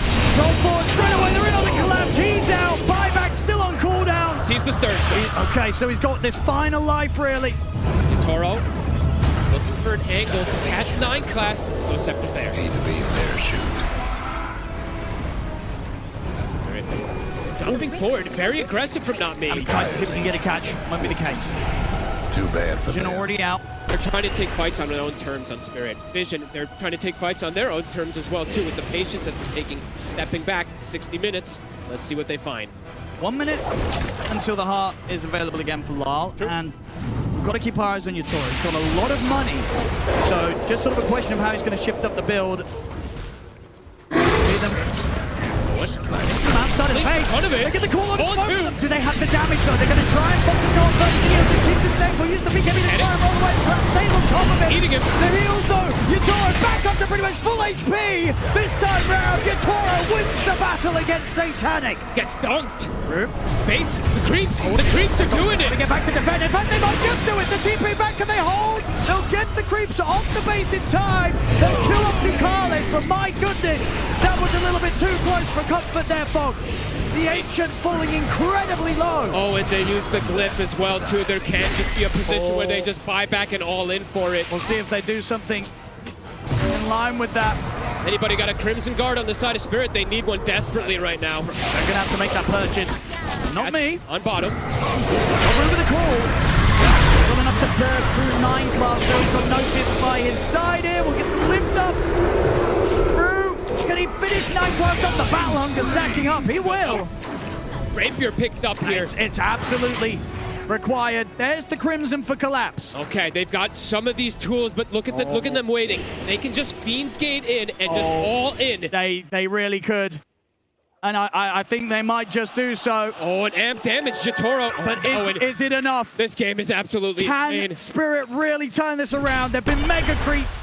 Their Ancient falling down to nearly 10% of its HP. No fortification left for Spirit. Who's got the Crimson? It's collapsed too, so it's a very strong Crimson Guardus. If he pops the Flesh Golem, he pops the Crimson, it's gonna block almost all the damage that they're gonna be able to dish through it. Crimson also purchased from Notice. Both teams. And on the plus side for Spirit, right, it's only really Satanic that can tear through the Ancient. Nobody else is hitting too crazy or... Sure. That's true. So if they keep track and keep hold of the Lifestealer, they'll have a chance of keeping their Ancient alive. Oh my god. It is going to start healing, so it looks like they can't just fully all in for it here just yet. Rue is also, look at the positioning. Rue is like, okay, I'm the BKB piercing call. I'm the answer if they do try to go for it here. Collapse is the answer to protect Yotaro. Swift Blink, Divine Rapier, Stygian Desolator with the Audacious. Oh my goodness. Oh my god, Owen. I gotta stand back up. These heroes, some of them are gonna die and eat like 2-3 hits. Yeah, I gotta stand back up. You gotta watch out for Yotoro's moves. Level 30's been hit as well too. I mean, if they get their way out of this situation in the grand finals of the International, this is gonna be insane from Team Spirit. It still looks like they're absolutely against all the odds here. Because Vision, they must feel so close to being able to get this game to victory. 2 minutes left on the glyphs. The lines are drawn. All the lanes starting to get forced in. Here we go. Vision, ready to put an end to this game too. Tense moments, not me, trying to shove out the waves. Might get caught. He is. They've got him with the Hex, and he does not, he does. He has to go for buyback, so not me. We'll be ready to return. Creeps have gone in, back door is gone. Here comes the jump. They're gonna get the gate, on towards Law. They get the lift up and force out the BKB. Yotaro ready to present himself. Turns up. Need a miracle. Magnetized. They're going here by no one. Big damage. Forcing no one to have to roll away. Tie spreading. Fiend's Gate. I mean, Vision approaching. Yotoro's getting very low. He's gonna put the BKB. Has to heal up on the back of the creeps. He's had to use that pretty early. Satanic ready to now close it on towards him. The pit dropped down on towards Yotaro. Roll forward for no one. Yotaro quite the done. He's gone. This game looking to be over as the Ancient remains exposed. Vision close up game 2. It's 1-1 here in the grand final. My god, what a game 2. Oh, and we've got 3 more games potentially. What a step up from Vision. Very...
Dire's ban. The practice rooms, walking by the old Team Liquid room, and I'm just hearing Miracle yell at the top of his lungs, like, don't worry about this, I'll carry this game, guys, just buy me 5 more minutes, I'll carry this game. And having something like that, it inspires confidence. That is so cool. Because I can't imagine a better player for Team Vision than no one to take that role upon himself too. I hope they're in their booths, building up that energy because they have a whole nother game to get into. Dire's ban. Radiant's ban.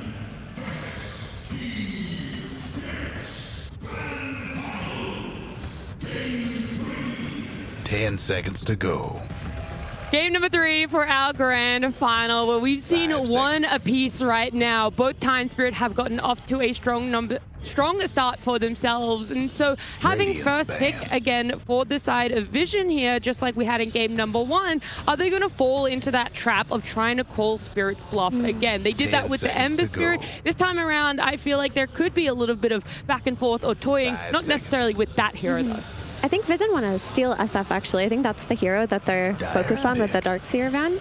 And that's a cool concept because the first 2 games where we're talking about Ember Spirit, but now they're like, wait, Shadow Fiend is the actual problem, guys.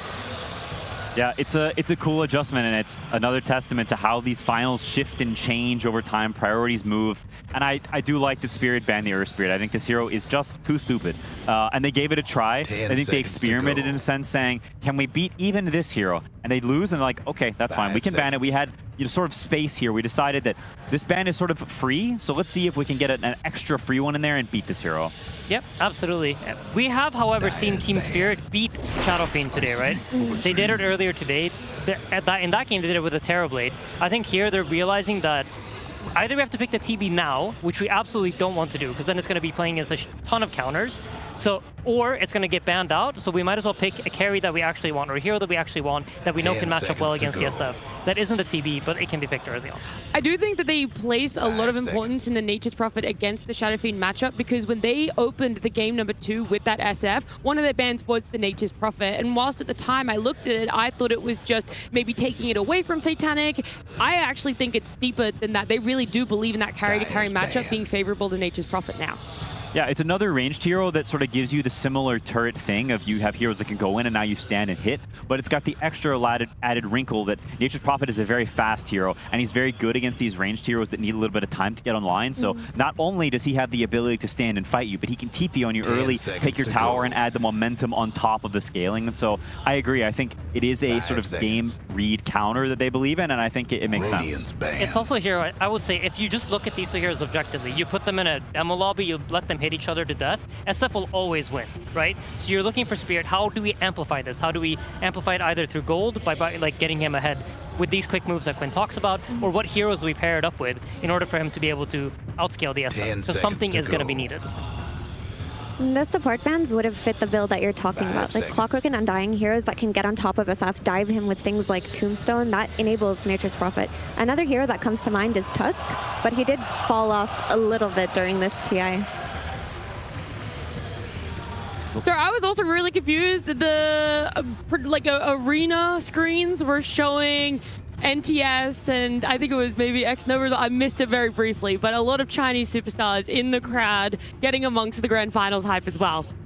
I mean, if it's happening, you've got to watch it. It's the biggest Dota event of the year. It's so incredibly special, and I think especially like those players have, when you've been in the finals, it has that extra layer of meaning because you put yourself in their shoes. You know what it's like, and I think anyone who's had something so important to them, big, and something that your emotions are tied to, knows what it's like to watch something that holds so much gravity. Yeah, absolutely. But back to the draft, they banned the Underlord. They take Mira's advice here. I mean, this hero just seems like it provides too many things. It provides late game damage, it provides so much crowd control, and I feel like there's no other offlaner quite like it at the moment. That is so stable.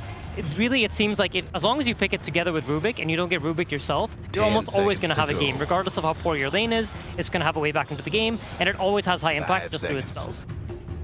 Yeah, it's a great realization. I think it was definitely a problem for them last game. And they sort of go back to the strategy they took in game 1, which is, Nine Class doesn't have too many heroes he's been playing. He's been leaning on the Willow a lot. We had good success with it. We're going to take the Willow again. And so long as Ember is still in the pool, this Ducalis Enchantress will keep coming out. There were moments last game where I thought he clutched really hard. There was this one fight where he got a last-second stomp with his Centaur creep that killed Gyatoro that started the cascading effect. I mean, this is one of his most comfortable heroes. I think back to when Ducalis first popped up on the pro scene, it was playing a lot of Enchantress. Yeah. This was his go-to guy. Why is it that we don't see many Enchantresses these days?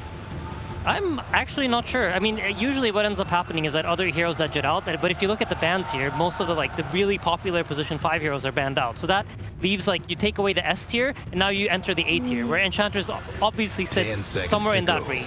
It gets outscaled, outshined by the other heroes, but when you take them away, suddenly enters a very good hero. And you also talk about the Ember threat. And when there is this dynamics going on in the final, it kind of shifts your priorities, and it takes Ench from an A tier hero to an S tier hero because it blocks off the other S tier hero and the Ember. There's also sort of an interesting dynamic going on that because the Slark has proven to be just unbeatable for Ember Spirit, now it's shifted to where first pick, having the last pick in that second phase, you have the advantage because Team Spirit can't pick Ember Spirit here, even if they wanted to, because you will get responded with Slark. And so now Team Vision gets the choice. If we want Ember Spirit on the last pick of the second phase, we can just take it, and it's already a great looking Ember game for Vision. I think it's absolutely genius. They pick this Enchantress, they try to cut off any possible angles that Spirit pick it early on. They still have the threat of Slark open, so Spirit can't pick it now. And then on 18, or as we refer to, which is this last pick of the second phase, you can secure that Ember Spirit for yourself if you want to, following it up with a Slark ban, maybe even a Huskar ban if you're scared of that, probably not, but you can cover your hero. The Tusk, to me, is very good because I think you need some way to prevent this Nature's Prophet from getting bursted by Slardar Shadow Fiend. They're presenting this problem similarly to last game where it's all this physical damage. Nature's Prophet can buy a Manta, but you've got multiple other tools to turn it around. Because Vision's game plan is Slardar jumps in, you burst. Okay, now you've got Call turnaround, you've got Snowball turnaround. To me, this is a very calculated and geared to what Vision has response, and that we want a way to turn this around. Our Nature's Prophet is the core of our draft, and like you said, we need some sort of steroid, something to change the man-fighting dynamic of these two heroes, and we feel like this is what it is. For sure. I also think the Tusk was being talked about when the Nature's Prophet came out, because if the clock wasn't given to Team Spirit by Vision, there really aren't any archetypes that substitute for it except the Tusk. You need something that can dive the Shadow Fiend. You need to be able to just bring pressure to him whenever it's possible, and Nature's Prophet is a hero that can connect to any Tusk setup. Yep, so think about, if we look at Vision's draft, and you think about how do these heroes come together, there's a lot of amplification going on, right? There's Satanic on his SF, who self-amplifies by having his lasting presence, which provides minus armor on everyone. You get Slardar adding to that, you have Pango adding to that, and then on top of that, Enchantress could take a Wolf Creep, and suddenly you're providing additional attack damage to everybody in the area. So this is kind of the idea that they're going with is that nothing is going to be unkillable. No matter how much armor you stack up, you're never stacking up enough armor to get past this.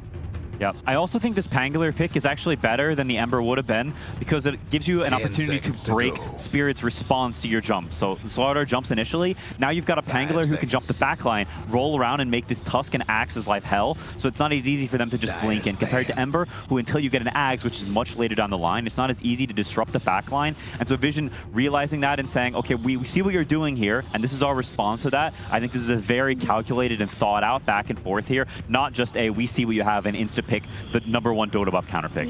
In a way, that dynamic can function the same way for Team Spirit, right? Where there are double jump heroes in Team Vision, like you mentioned, but also 2 jump heroes in Axe and Tusk.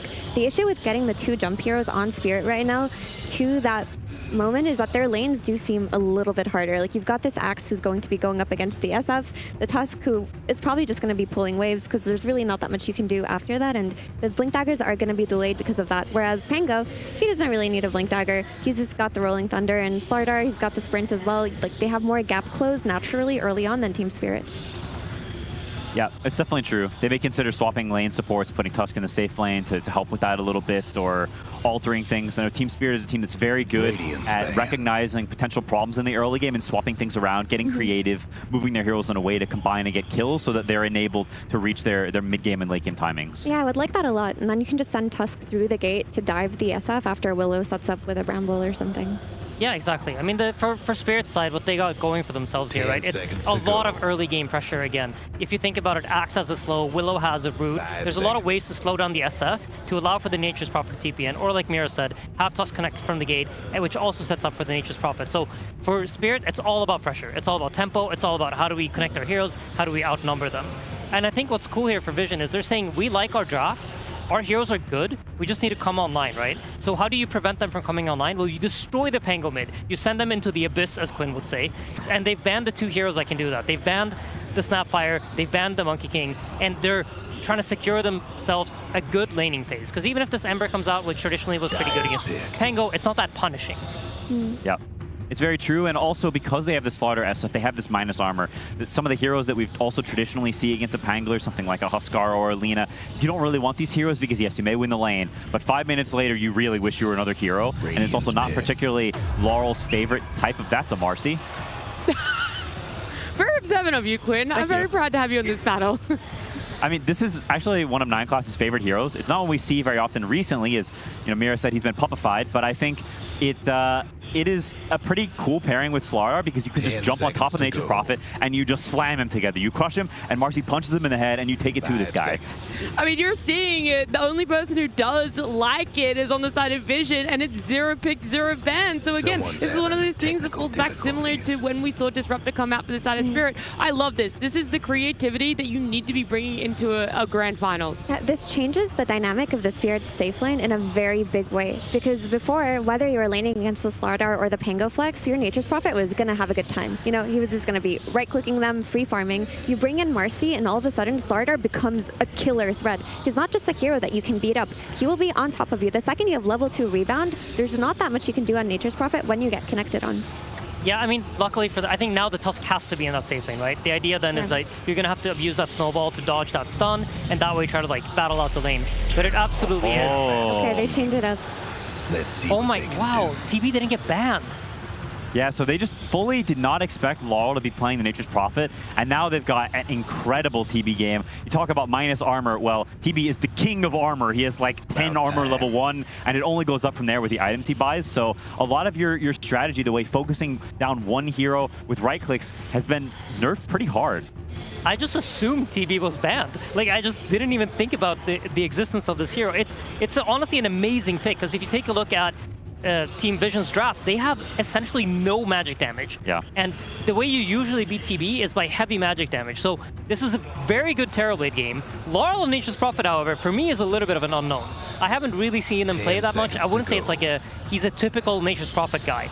But the things that we talked about earlier on, they still exist. The draft can still do the same things, and maybe even faster with Nature's Prophet from the mid lane, because he gets at level 6 a bit faster, he can connect a little bit more, he's not as concerned about his own game, so see really cool things happening for both sides. I think Laurel's the type of player that will do what you need him to do, and Team Vision have learned that today with the Slark pick after the Ember that they didn't really think that he would do. With this Nature's Prophet flex, they were caught off guard with this Terrorblade. This is really cool to me, and I think Team Spirit have absolutely secured the scaling in this game. Yeah, the shoe's on the other foot. Last game, Vision could just chill and farm, and I think this game, Spirit have secured that with also the potential to play the lanes well. And so I think it's been a great punchback from Aposhka in this game. This is a masterclass. Yeah, I probably would have said before this last pick TB, I really like the Vision draft, and I would have put it maybe like 65 to 35, but after that, I think it's a lot closer to 50-50. I love hearing a good 50-50 split on a draft. More importantly, I love hearing from our coaches. That Terrorblade had us in a little bit of a head scratch as to how it got let through, but I wonder exactly how Puppy felt when he saw it come out. Thank you so much. Yes, I am here, the king himself, Mr. Puppy. Such a pleasure to see you here on the main stage again. Let's talk a little bit about this. You have let 9class out of his cage. He is playing the meme heroes again. Where did this Marcy come from? How do you have the balls to pick a hero like this on the main stage of TI? 9class has a lot of balls. That's all I can say. Fantastic. Was this his idea or yours? It was his idea. I completely approve of it. Okay. I was about to say maybe you were distancing yourself from that, but no, you fully support. Whose idea was it to let the Terrorblade through? They already had Furion, and we basically guessed if they're going to swap this Furion somewhere, they're going to just lose their team fights everywhere. So we're not afraid. Okay, not afraid. It was actually pretty interesting to see a team be able to strike some blood against you guys, all right? Were you surprised with how those games went so far? Not necessarily. I think they won the drafts 2 games in a row. This time, I think we have the edge. Okay, that's what I like to see. Now, last question here, you know. Well, are they ever going to get another one, my friend? Or is this the end of their ride? Is it going to be the full reverso sweep? I hope so. All right. Thank you so much, Puppy. An absolute pleasure to see you again on the stage. And we'll throw it to our casters to get ready for this game. Game 3 time, ladies and gentlemen, here in the grand finals of the International 2026. Team Vision against Team Spirit. The picks fogged. We continue to get some exciting stuff. Marcy being thrown into the mix. Another new hero for this International. And I tell you what, one that I kind of like. I think this hero's got a lot of potential. And of course, especially when it's in the hands of 9 class. And when you've got something like a super hard carry to play around, right? Sure, you don't use that sidekick. You don't notice the bodyguard as much as it once was. But it still can be a very strong tool. Or something like a Shadow Fiend. These turret heroes, even though we don't see Marcy, definitely can see some type of potential from it. And what do you make of the switch up? Obviously, as Puppy talked about, they weren't too fussed about banning the Terrorblade because they considered, well, if they do go for this Spirit, we have overwhelming team fight. It's going to be this Nature's Prophet mid, and that might leave some openings that Vision can punish. Do you think they can, or do you think the fact that there is a Terrorblade, and it is a very good Terrorblade game, might fight them back? It could. It definitely could, but Vision also very strong at being able to play versus these type of drafts and just knowing when to just always take the team fight advantage. I've seen them so many times this tournament having team fight advantage. So let's see if that position for them is going to be working for them. While for Spirit, much more scaling drafts, right? Looking for the MP to get that scaling. I'm curious to see how active Laurel's going to be if he's going to TP to safe lane, because I could see him make those moves, right? You want to punish Satanic, you don't want this Nature's Prophet to have a free time. And the lane overall, it should be good. Someone I want to see him play pretty aggressive on this Nature's Prophet. TPing in, shut down Satanic, even potentially going for the TP plays on the safe lane if they do overextend onto Yatoro. Because that's what it would have to be. If they do try to go for these kills onto Yatoro, it's going to have to be out of these overextend. And we're seeing the lane switch up, right?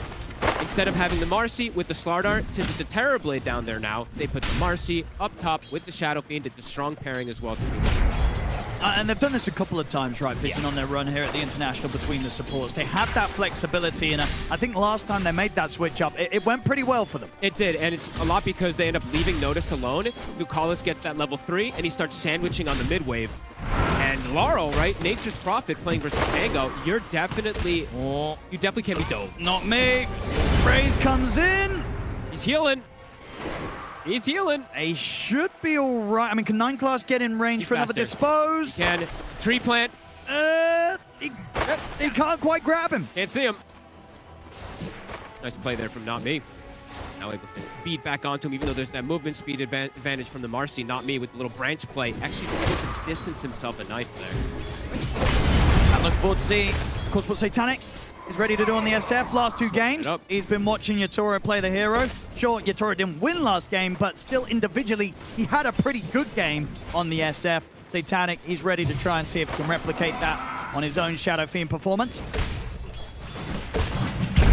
Having some pretty explosive starts to the games in particular. In that last game, did have that lead. Did end up dying a couple times. You know, that bottom play from Yatoro hurt quite a lot when he died with Ye just the first time, and then the second one around the Roche. Again, at the lanes though, Spirit looking to dominate them. Trying to make a move onto Notice, but difficult to do so. At least until they sort of see a chance where Yatoro's going to be happy to pop the meta and try and force the kill. Yatoro just buys the boots very early. He knows he's not really at threat down here. So it is going to be a free farm again for Yatoro, but this time it does feel like Satanic's in a better position to get the free farm as well. So we're going to free farm carries versus each other, depending on what Laurel wants to do. I'm still just going to look at the Nature's Prophet. Are they actually going to use the TP to pressure, or are they just going to wait for the level 6 with the Wrath of Nature to go for these kills early on? See what the choice is going to be for Laurel. It denies he's been able to get so far here. 7 in comparison to the 1 just with the Pango. Terrorblade pick, right? This insane amount of armor he's going to have in the game, absolutely going to be an element, because as the panel touched on, looking at the magical damage, the Dire might it's Shadow Fiend Raises and Requiem. That is literally it, pretty much. So it's going to be really interesting to see if they can actually bring him down versus all that plus armor he has. Noticed Snowball connection. He's going to put the meta to try and bully him, but indeed the sprint's up. Won't have any further control. Wait, did that just happen? Laurel denied a water rune with his trees and no one bottled it. The thing happened. Oh, it did happen. It does happen on the same tick sometimes. 9class have rage for the rebound. They've got the call. That'll do it. First blood coming in for not me. It's actually a big deal that no one was able to get the refill, even though he was killed. You can literally see it if you pop up with the chat wheel there, or the chat thing there. Denied water rune, but bottled at the same time. So a frame perfect bottling. Frame perfect. And it matters. If he gets the fill up, he's going to be able to continue being healthy in the matchup versus the Nature's Prophet during these last hits. So top lane for Spirit can definitely see them have easier ways to get aggressive versus Vision, while bottom, it's going to be Ducalis making movements around with that level 3 that we've seen. So already seeing him shift toward the mid lane. Brew is anticipating it, reading the movements for the ward. Won't quite find it though. Sneaky place moving in for Ducalis. So now you just, I guess as Rue, you just follow the Enchantress, right? Leave the Terrorblade in this 1v1 matchup. Try and get a bit of a setup there, but not quite ever get the disposed to pull up on the rebound. Collapse quick with the call to interrupt the combo. 9class was trying to use the setup for the raises. 9class does have the level 2 rebound now. Actually usable. The first level of rebound is very hard to use. Carlos, find him. On the river. This is not what you expect Yatoro to be. That is a heads-up move. Rue just stalking Ducalis as anticipated. He knows what they've seen this play before from them, so they're reading it pretty beautifully. CS though, the fact that they are leaving the bottom lane, Noticed is now just starting to get that free farm, even though he is versus that Terrorblade. 3 lanes for Vision, getting that CS. All in all, very close start. Very close. Not too much of a difference there. Nobody getting pressured out of the lane. Rue, look at the damage. 9class. You get the grab on a collapse, sets up for the raises. Tries to dive the tower to get the kill, but 9class isn't going to be able to finish the job. Ends up dying. And now with the rotation, they'll have to roll forward over towards Satanic. Shards off the mark, though. Satanic will live. The Willow already has Ash Legion shield. That actually saves Collapse. I was clicking around, like, who the hell has this neutral item already? It's the Willow. The barrier actually saves Collapse there, I'm pretty sure. Oh, that's pretty crazy. You can't calculate for that on the side of Vision. Dive, but responded accordingly there from Spirit again. 9class. Might try for Rue. Hard though with the snowball. Will always be able to disrupt the combo that 9class will try and catch him with. They want to dive Laurel here. No one. Doesn't have the roll, but does have the 3-3. Does have the skill points for the damage. Trying to apply some pressure here onto the tower. Laurel can drag the wave, though, with his train safely. Hefty stacks being made, Owen. Vision definitely has potential to walk in and go for some type of steal plays as well, too. And a rare time that I've seen this, too, so it's a mechanic that I haven't seen many other teams abuse in some time. The stacks with the Wrath of Nature. We talked about it a lot. I think it builds up the damage of the ult. It does. Very effectively. Like last TI, or I think it was the TI before that, we saw teams abusing this. This Wrath of Nature off of these neutrals, it means it effectively does max damage on all the rest of the bounces all over the map. So they have to calculate that in on the side of Vision. If they do scout those stacks. I don't know if they did see them just yet. But it's a lot of extra burst damage that could catch some of these heroes off guard. But cool to point that out. Seeing the item build cube from Laurel right now, too. It's just a drums. So he's looking to be aggressive early on is what that tells me.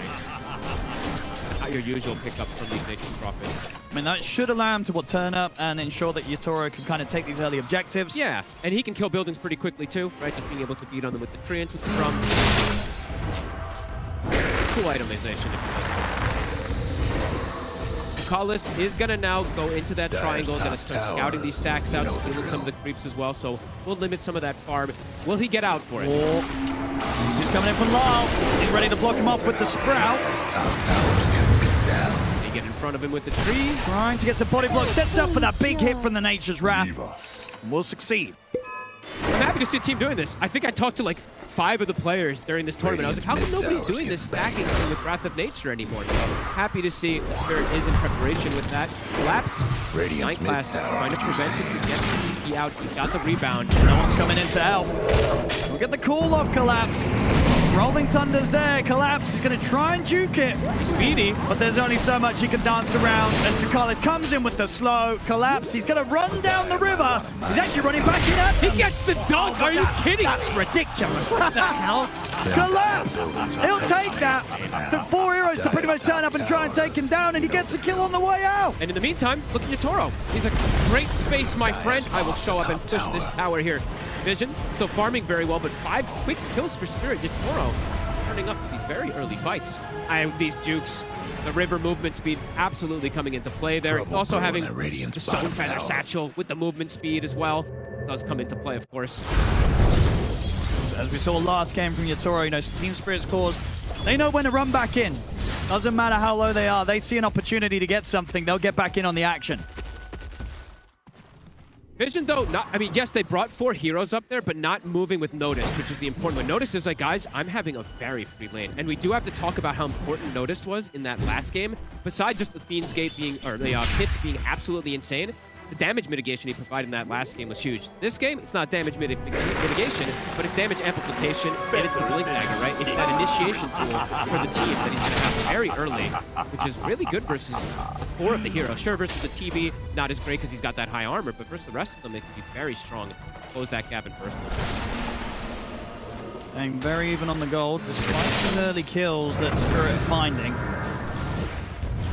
Panic in this game, though, absolute freedom. The other 2 games, he was feeling a bit more of that pressure. He made an amazing recovery on the Lifestealer. And how have we been sort of seeing the timings of the DSF versus Terrorblade kind of match up in these games? In these games, in overall games, I'm not sure, but with these games with Spirit and versus Vision, they're going to show up to every single one of these fights. They just love to play very aggressive, so I imagine we're going to see both of them turn up more than anticipated than other ones do. And Satanic, he's just going to go normal build. I thought maybe we'll see some type of pivot from him, but not going to be the case. Some of the players I've seen them play against high up play versus something like TB, but he wants the Mantha. Wants to have that dispel versus the Reflection eventually. Wants to be able to Mantha dodge versus the Axe early on too. Radiant's mid tower. On me.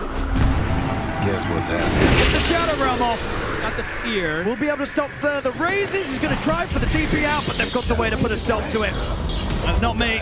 We'll get taken down here by a further raise from Satanic. Aggressive moves. I wonder what 9 class is going to do overall with this build. Is there anything different nowadays? I don't even know if there is. I think you go greedy. Surely. I mean, you go like Phase Boot and something. Maybe you go Blink Dagger. Phase Boot, save. BKB, Crystallis, Daedalus, Basha. That's what I want to see. No connection will hit Yatoro. Nice shards to protect. Jump over.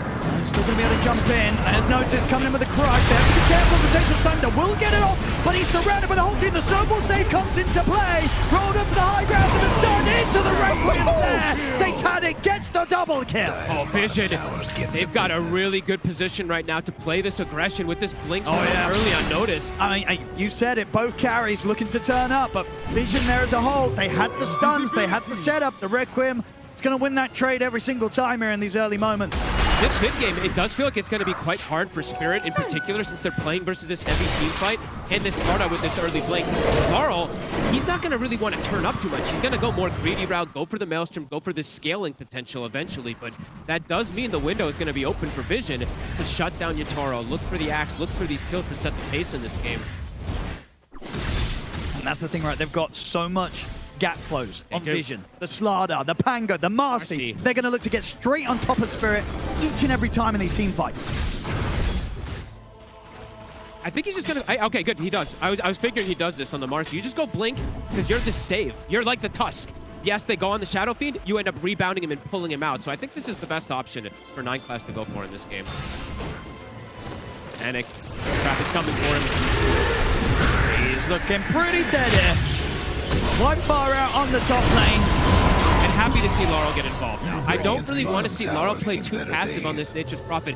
Even if he's going this Maelstrom build, I want to see him turn up to these early fights. Sure, not in the last one because it was a pretty horrible position. But I want to see him play pretty aggressive on this Nature's Prophet. Done for no one. They want to fight. They want to strike back on this top side. I mean, they know that Spirit just made this play up here on the top lane. They're going to see if anyone's left around. Will be not me. Don't let it get to you. There goes Radiant's bottom tower. Won't find the connection onto Dire's anybody mid else here. tower could use a little help. Mid, potentially for the rune as well too. 10 seconds till it will spawn. See if no one gets lucky for it. Because yeah, if there's these 5v5 engagements, right, Vision have the clear advantage in the mid game. If they can somehow split it up, though, on Spirit, that's the key to their success, right? All about the split push, forcing Vision to react and taking the fights with the numbers. Yeah, I think at the least, Spirit, they're not going to want to fight until Collapse has this Blink Dagger on top of Blade Mail. That's the next timing that Spirit are going to try and find. And Yatoro, very happy to hit the creep shot. They've got to let these tier 1s go.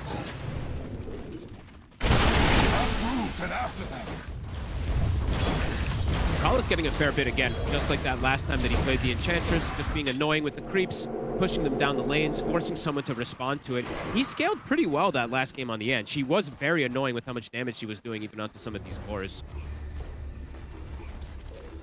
How's Collapse's Blink looking at? So FaZe, Blade Mail, he's even gone for the Soul Ring, gone greedy. Gonna take a bit of time to have that Blink. So the window for Vision to make these aggressive moves is definitely there with Notice having the Blink first. Vision, they're not afraid to fight around here. Collapse has got to be careful. Alice starting to poke him. Night Class is closing in. Can't quite reach. Collapse far enough away to survive. Zebru off to the side though, he's in trouble. He'll get the shards out to try and block him off. Have a snowball to buy a bit more time, but with the 4 of them chasing him out, no way out of this for Root. Bad shape. It's going to be so much overwhelming physical damage in this game. Even though there is this Terrorblade, it's good for him to have this armor, but the rest of his heroes are definitely going to be struggling at that front. Double disconnect. Happened here. Yeah, mid-game team fights. Eyes on the Slardar, eyes on the Pango. See what Spirit wants to do. Oh, okay, so they don't use Tusk's first spell. Uh-oh. So well, shards are invisible. A quick turn it off and on again should fix that. It's a pretty important game to see those shards do when you're playing with Pango. Because that shard can trip up the Rolling Thunder pretty hard in the mid-game. I mean, all spells we definitely. No, normally the old reconnect does fix that. Hopefully things should be set.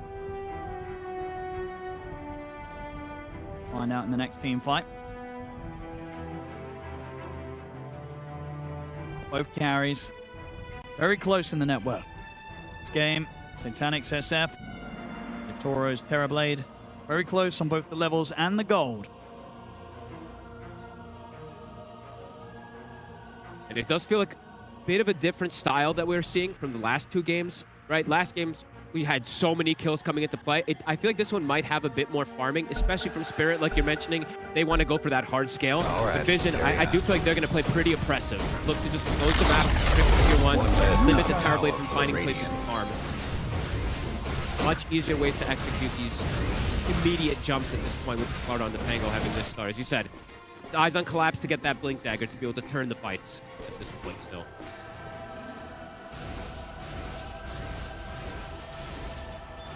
Vision. See how much action they can continue to bring before Collapse is allowed to get that pickup. But it is a very good Blade Mail game. Playing versus the Shadow Fiend, there is the save from the Marcy, but it's not the same exact. Radiant's top tower. So you just have that invulnerability during it. You're still going to be on the map, being able to get hit when you do get rebound and pushed away. I'm happy to see these new heroes, though. So many different ones we're now seeing in this grand finals. See if the idea this time ends up working around for 9. And as always, as I like to ask when we do see these new heroes, why is no one else playing Marcy? What is the risk with this hero? It's not in the best state, Owen. It really isn't. It doesn't really have too much team fight. There's other heroes that are just better in replication of these saves and all that. This is just a 9-class hero.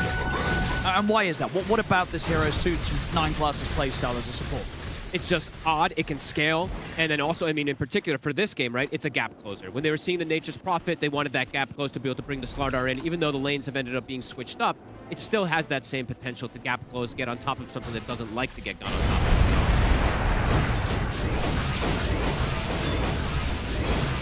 But as we see, some of these heroes can be a bit underrated. You know, we saw that Disruptor absolutely owned in the game. Could be some similar things. You know, if he just gets a rebound save in some of these moves, could be absolutely epic. Yeah, and we saw what last game as well, the pivot for the support axe from Rue. That nearly worked out. So pretty good. Innovation, definitely the name of the game here in this grand finals. Vision, in all this downtime, they are farming a bit harder here. Even though we're talking about Spirit, they're content to hit some of these creeps. It's Vision getting more out of the map. So then, with this Blink Dagger and Blade Mail done on Collapse, do you want to see Spirit try for a play? Yeah, absolutely.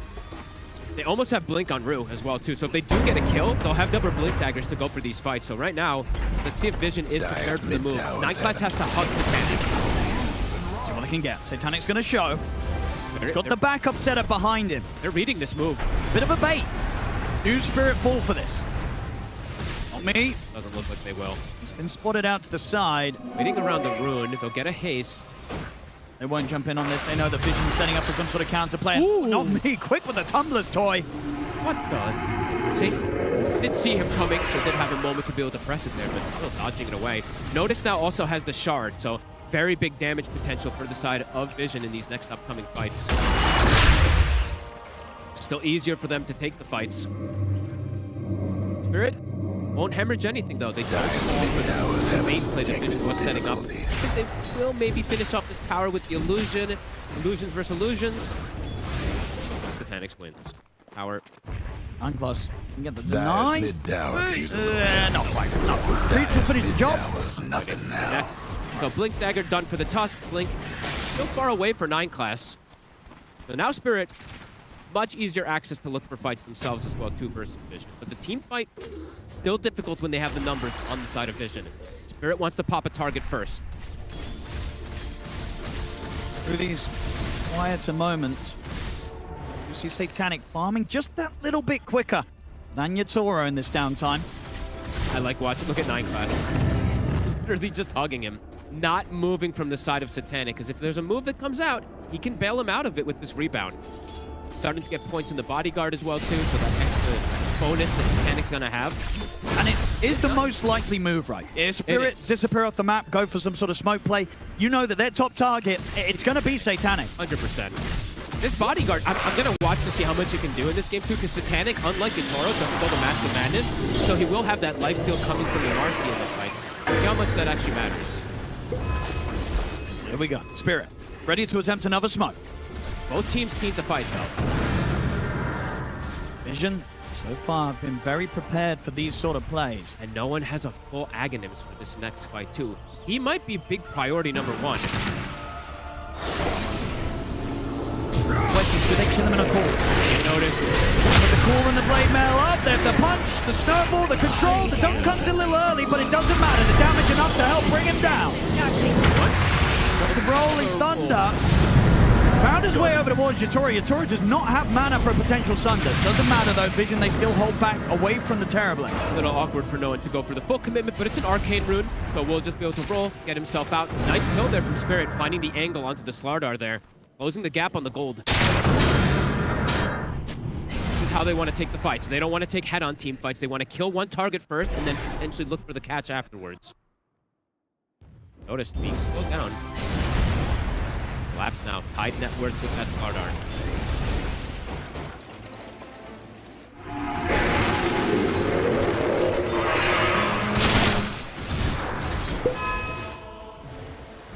Panic. On the top side, 9class. Near your buddy. Yeah, he's there. He's always there.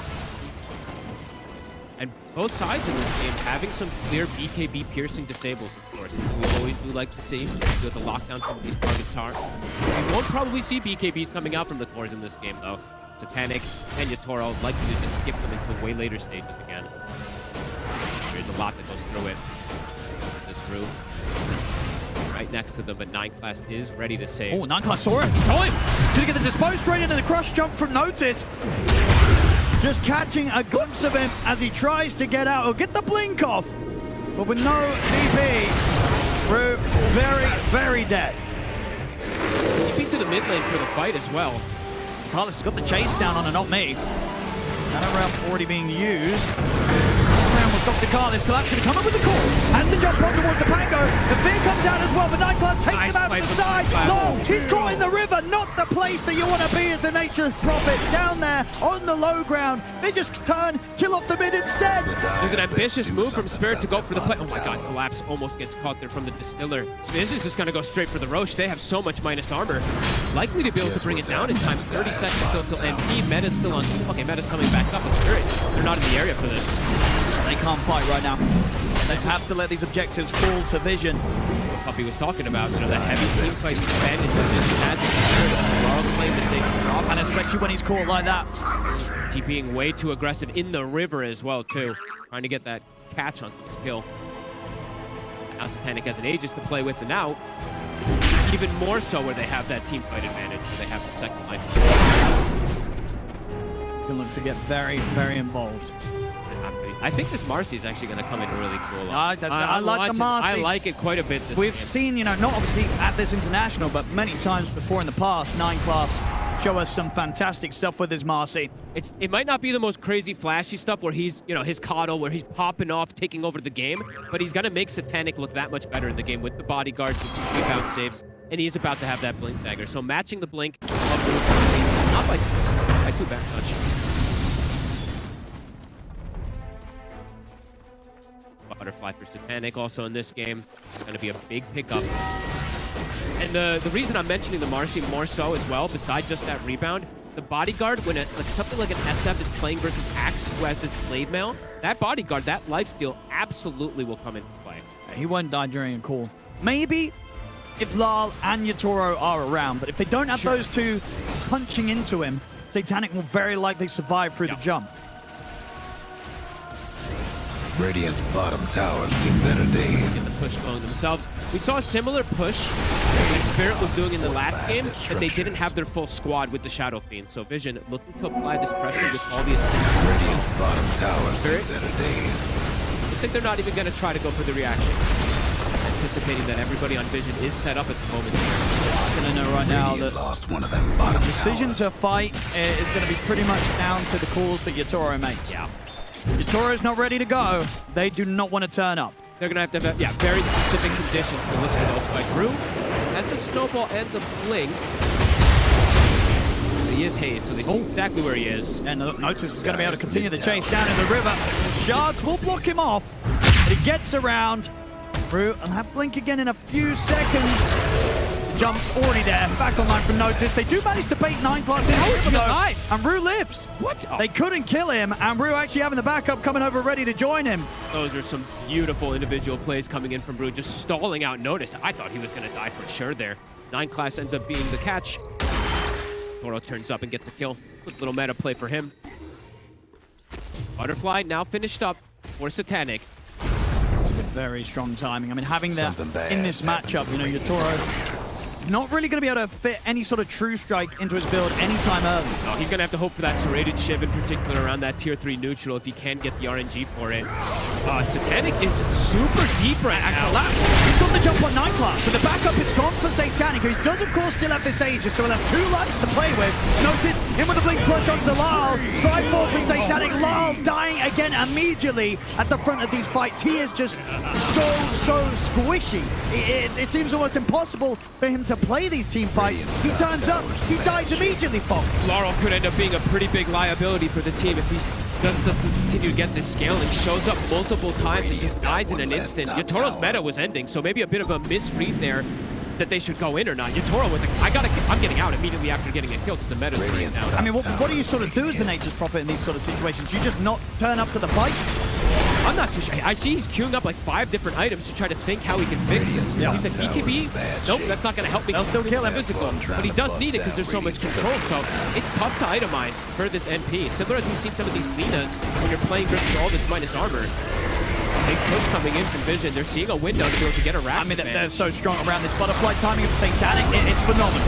There's no matter. The call will come out. But notice, he's in with the crush on the 2 of them. Catches Yatoro. Yatoro pops the mantra and backs off. But no one, he's ready to roll in deep with the Rolling Thunder. Collapse. BKB and back away. 50 seconds still. Toro stepping back up onto Carlis. They get the Enchantress. Rue trying to see if he can catch more from this. Toro, it's around Satanic. That's going to be Satanic, then the one. And it's back. He's got no notice. Gets in with the BKB, has to slither away.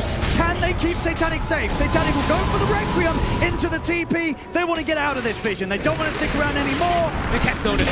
He's not going to get the chance for the TP. The dunk comes through from Collapse Spirit. They'll push back. The meta comes right back up during the fight there. He's got the Scotty also, so Yatoro, he is incredibly tanky. You can see the SF's like, okay, I have Butterfly, but hits him once or twice, and he's like, wait a minute, this TP is insanely strong. Vision trying to find a window to go for this push here, but they get counteracted from the buyback from Not Me very quickly there. And Spirit's draft, you know, sure, for Laurel can be some difficulty, but they do scale extremely hard this game. The greed can absolutely pay off.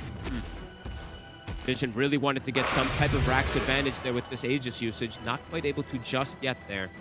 And I quite like this as well if Laurel goes for it. A relatively early Axe pickup. We don't really see this. I want to say, you know, out of all the Nature's Prophet games, obviously a lot of the times it's carry and such, so you're much less likely to see something like an Axe pickup. But even when it's in the mid, we don't get the Aghanims being picked up. There was a time when, who was it? It was Liquid, I think, when they had Zai. I remember he was buying this a lot, and you're just playing that. You're the anti-carry, right? Because you apply this AoE disarm onto multiple different heroes, and as we mentioned for Vision, it's all physical damage. If they're all disarmed, there ain't no damage. So pretty cool approaches if he does pivot toward that way. Cool. And I think Spirit knows, right? If they can just keep this game going, they're gonna have that crazy scaling. Yeah, they believe in you, Toro, to carry this one, and Lal to be the backup carry. Continue this pressure. 19 on Satanic, so standing strong with this Butterfly. Very close to having the full Satanic himself.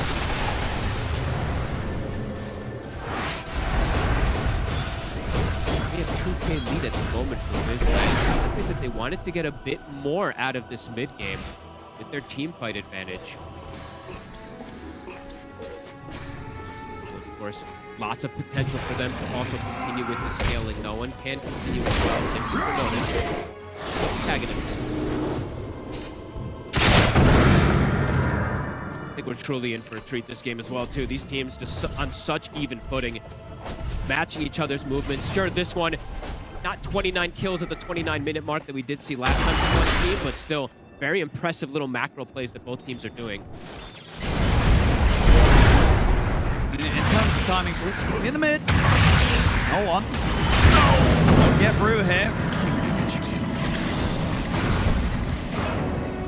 In terms of timings, if you're Vision, what are you waiting for next? Is it sort of the case of just waiting for the next Roshan? Are you able to still try and force a fight before the Rosh? I think you take any fight you can take, but you want to fight around that Rosh especially too. You just have to be very aware of the positioning. Collapse now does have the BKB as well too. It's eyes on Yatoro, right? If you can catch Yatoro and kill him at the start of the fights, Spirit's entire fight just completely disappears. So that's the main thing for Vision, I would say. It's just dealing with Yatoro. And Yatoro now, cool, actually goes for the BKB this game. I thought he would do it last game a little earlier too. He went for the MKB, he went for the greed. I'm glad he didn't go that greedy this game.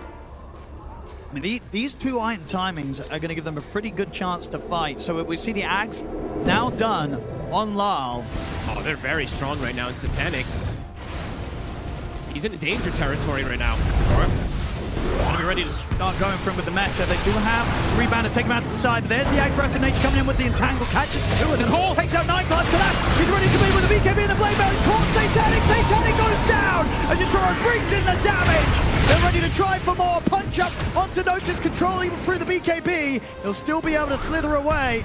But a defensive BKB, you're seeing Spirit ready to fight. Yatoro standing strong. Just a little bit of a trip up. The Axe Wrath of Nature just holding for him only momentarily, but enough to sort of allow Collapse to continue to close in and have that chance to get the jump call to lock down Satanic and allow Yatoro to bring him down. Satanic now, even though it doesn't feel great in this type of game because there's things that go through it, he does have to go for BKB as well. The control is going to start to be problematic. Spirit starting to gain quite a bit of control in this game. Yatoro did get the serrated Shiv, of course, too, so he is able to bypass that Butterfly occasionally. Absolutely see to play there. 9 class, even though he could bail him away the first time with the rebound, he ended up dying, but they still can chase forward for it. Pressure feels like it's building up quickly here on Division. In these last few moments, Spirit gaining hefty momentum. Yeah, I mean, I think it really is sort of those two timings. Getting the BKB at this point at the build for Yatoro, having this Aghanims on Lyle's Native Prophet, it sort of allows them to play to a timing. The Vision, I don't know if they're necessarily prepared for it. No, I don't think you anticipate this build on the Native Prophet by any means. No, it's something quite rare to see. Still very strong in this game versus the literal all-physical damage draft of Vision. This is a very good answer. It's super disruptive in these team fights. They made it through that hard moment of the lack of team fight. Now the Wrath of Nature. That's true. That is a team. That is the team fight they were missing. They've managed to find it here with this build from Lyle. You know, Quinn was mentioning multiple times now on the panel, sometimes items that are the important things for a lot of these heroes change the dynamic of how they play. That's exactly what this Aghanim does for MP. He has a really strong talent at 22 that most don't take, too. Most of them, since they're playing carry, they take the Sprout damage. But in this game, you can absolutely just go for the Wrath, and it's a 60-second. And if you want to be really cool, you go for the Refresher Octarine build. We'll see if he's cool enough, Lyle. I don't know if he'll go down that. Eventually, he'll be able to get it all, but he'll get a free Refresher, probably. That is true. Okay, so Vision, I feel like they have to fight. I don't think you can sit back at this point. Let Spirit play their game. They have a full AC on the Slardar. Notice it's changed the build. But it's into this Aegis. It is. It's not easy. Vision, they're not afraid of a challenge. The smoke comes in. Vision, looking for the wraparound. They've got eyes on collapse. It would be a huge jump to take the axe out. He's been getting some pretty good calls. And there's the initiation. He'll get the BKB off. If he can get away from the rest of the chase of Vision, Yatoro ready to hold the high ground. What's the meta? They turn towards him. The fear will push back Satanic for now. Yatoro trying to bring down the Enchantress first. Carlos, he will slowly but surely go down off to the side. Not me dealt with. But that Raptor comes in, locking down the team. Yatoro steps up over towards Satanic, but no tips with the bus. The crush, the thunder, doesn't matter. Yatoro still goes down the watch. The collapse jumps in with the Doto. He's ready to look for more. Pushing up to the high ground. Snowball save by time. Yatoro surrounding Satanic. He's caught in the trees. But out to back away. The Requiem's there.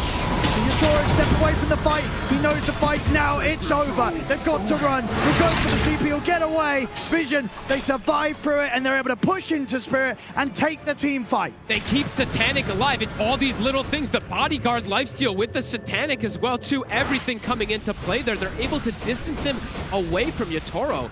Spirit, they had the positional advantage there for a second. They had the high ground. The Rolling Thunder was already expended. He was able to keep wailing on them, but they get the distancing there. That was beautiful execution from Vision.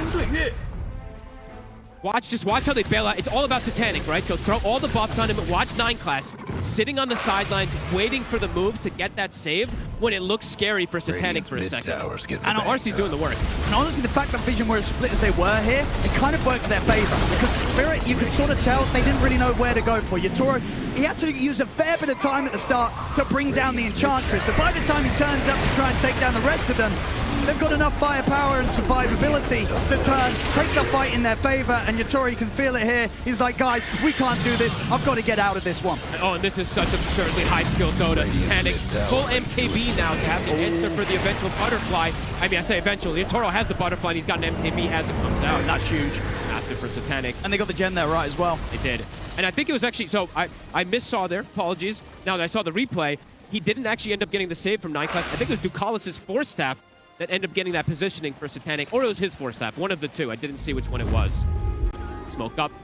They're ready to go again. I'm in Vision. They're like, if we could do that into an Aegis, imagine what we can do without an Aegis. Into an Aegis and into a high ground positioning that Spirit had too. They're going to feel very strong after that last play, Vision.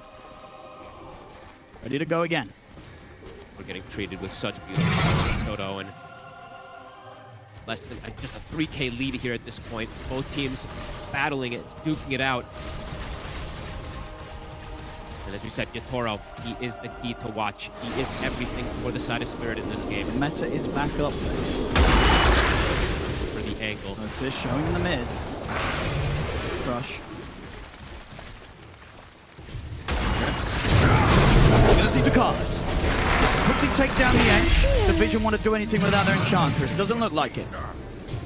They respect the fact that that pickoff's made. They won't try and fight 4v5. They didn't have to spend anything either on the side of Spirit to get that kill. They've got everything at the ready. Didn't even use the meta. Just use the demons in the gap. This too. It's the concern as well for both sides. If you lose a team fight, the enemy, as long as they carries up, are going to be able to push so fast. Yes. They kill these buildings insane. Some of the fastest pushing lineups I think we're going to see. Vision, as you said too, having this double gem, they're able to take that one away. It's going to be big for the next upcoming movements from attack control. But neck and neck again this game. And the pivot too, we did see right from Noticed. Going for this AC in this last team fight, you absolutely could feel that overwhelming physical. Even though it's a Terrorblade with 50 armor, you started to see those right clicks coming from the SF. And I'm sort of going the other way as well. It was taking a long time for Yatoro to bring anyone down, despite how farmed he is. Once that Hydra's breath is complete, it's that's going to help out a lot. It's on the way out on the courier. A good step up to the damage output of Yatoro. And I mean, I think we haven't said this now for 35 minutes, but when I was talking about Vision pretty much being only... Well, notice! So Spirit. I found Lyle. I'll try and push it back and catch him in the sprout. He's going to be careful. Feels that Lyle might have backup, so doesn't want to try and push to finish the kill. Same time, Spirit. They're looking to see if they can catch the rest of Vision split up, but no. He's already in with the jump on towards them. Commits him with the Rolling Thunder. They're going to find the Dark Willow. They've got the Yule's control on to Collapse. Sets up for Notice to come in with the crush. Collapse. We have to put the BKB and step back. The wrap around Yatoro in with the Metamorphosis. Damage on the Satanic. Satanic trying to force away. We'll get the Red Club after, but the BKB's out for Yatoro. Satanic. He's thrown back by Nightclass. Nightclass getting him out there. Doesn't matter. The final right click fly through. Satanic will fall. How does Yatoro get that positioning? That was insane. Has the Hydra breath for the fight too, so just rips this Shadow King. And they were so quick to make that move. They saw some of that play that Notice went for down bottom onto Lyle, and they were like, well, we could go on them on the mid, try and force the chaos, and they succeed in doing so. At this point, there's no SF for a full minute. Are they going to close the game? They're going tier 4. They're going to feel it. The clip was popped. They know with the pickups with the MKB, he spent the money. He does not have the money for buyback. Yatoro knows that this is their opportunity to do serious damage and maybe even threaten the game.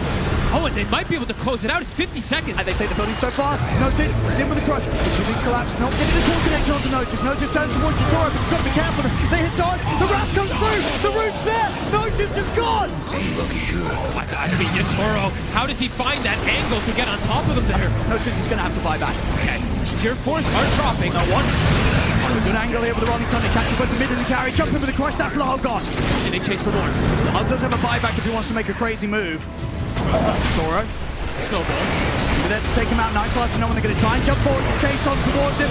Back coming down. The towards there. Collapse. Gets the dunk on the Nightclass. That's Nightclass out. He keeps Lyle and Yatoro safe.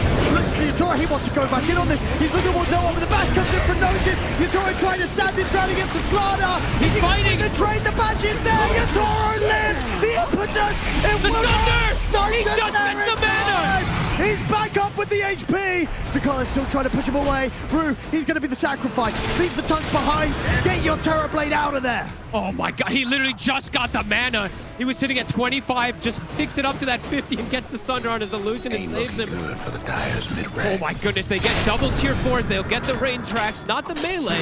Forcing heavy buybacks, even no one as well expending his. Laurel. 2 big core buybacks. Laurel did buy back in to make sure that he could protect his buddy. So that was used there. But a big hit Spirit blowing open the game. And I could watch Satanic in the... I mean, we'll wait for this one again afterwards, actually. Chase forward. He's able to bail Yatoro out. Maybe if they got that Yatoro kill, things would have looked to be in a bit of a smoother spot off the defense, but not getting the Terrorblade as desperately as they tried. Collapse keeping him safe from that initial jump from Nightclass. And at this point, even though Notice gets on top of him, Yatoro's so fast, he's got so much armor. It's so hard for Notice to finish off the job. And as you say, getting just enough here to get that Sunder play off. It was literally, look at this, he even toggled this He needed it. Yep, the tread switch did it. I think he had enough mana anyway without it, but it was still cool to see that he goes for the play, right? He's anticipating these type of moves. I mean, massive from Spirit. And Yatoro now level 25. It's hard for Satanic, it's hard for SF in general to team fight versus a TB, but without BKB, he's just getting, he can't lifesteal. Spirit, they're going to be ready to jump again. Satanic might not be ready for this. Collapse. Quick. Oh, he's able to slide away from the range of the call. I mean, Satanic needs more help in these fights, though, because he can't lifesteal. You're getting hit from this Scotty. You cannot turn and lifesteal with your Satanic. Also getting robbed, of course, from the Krullas, but my goodness, Spirit looking to potentially close this one out. They're going again. Looking for another fight. They know that the buyback situation, it's not in a great spot for Vision. They can find a big catch. They could put an end to this game, Spirit. No one. Careful. Oh. Yay. Such tense moments. These next moments for Vision are everything. Collapse. Now giving some praise there to No One for those quick reactions. What an absolutely insane game so far here. I mean, so in these team fights, what do you do if you're Vision? Is it sort of just a case then for Satanic to sort of, if he sees the Metamorphosis come out, you have to just get out completely? Can you actually fight into your Toro when he has the Metamorphosis up? It's hard to say exactly. This TB is something they just forced to be reckoned with. They don't really have the best answers. Even the kiting factor isn't there. Satanic, the matchup in general, right? TB versus SF, it's heavily favored for TB once it starts getting to these points because he just has that range advantage. So I guess just all-inning, right? They have to close the gap, fully all in for Yotoro, and just somehow try to bring him down with that, but it's easier said than done. Especially now that these levels are starting to come in for him. He's got extra saving tools with the Satanic himself. And the Yotoro might just be able to get himself another Aegis here, ready for the push. It's the third Roshan. There's going to be that Refresher Shard on top of that. And always too, right? Yotoro, he can lifesteal in the fights. He can be able to stand his ground. There isn't that mitigation in the same type of factor. He also has a hard save with the Tusk potential. He also has the Vlads too. Multiple different ways Spirit have to bail him out now at this point. Could get that chance, of course, with the way the draft played out. You know, SF's taken early.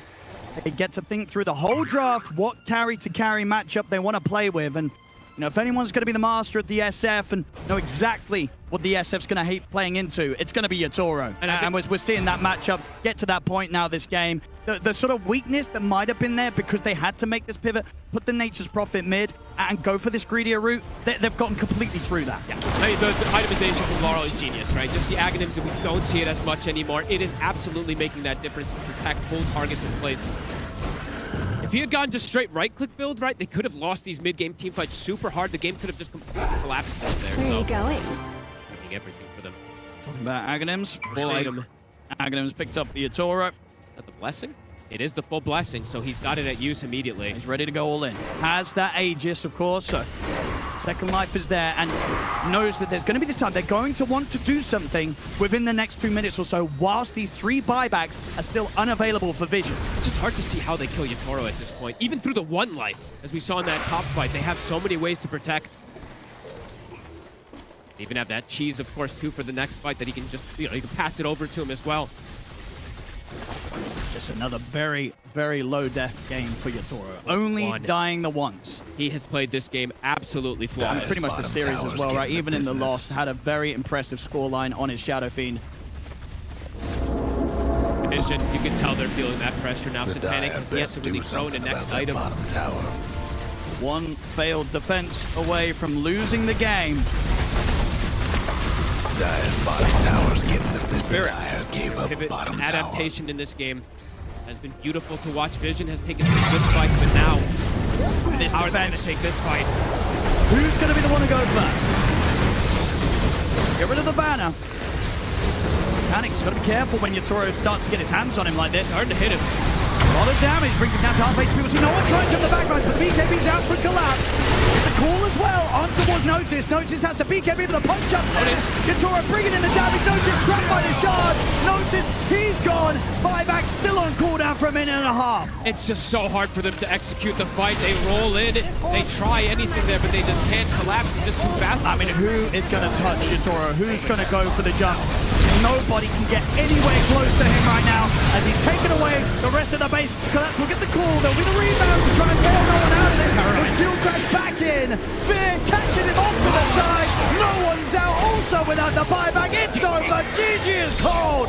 Team Spirit take game 3. That fight in mid, where Yotoro gets this angle. They know that Notice is going for this play on bottom, and he just sandwiches on top of Satanic. Satanic couldn't attack. I think these last 2 fights, he just has to spend the entire time trying to run away from this Terrorblade, and he just can't. That's this matchup. It gets to this point. You can't get close to him. You can't get away from him. You're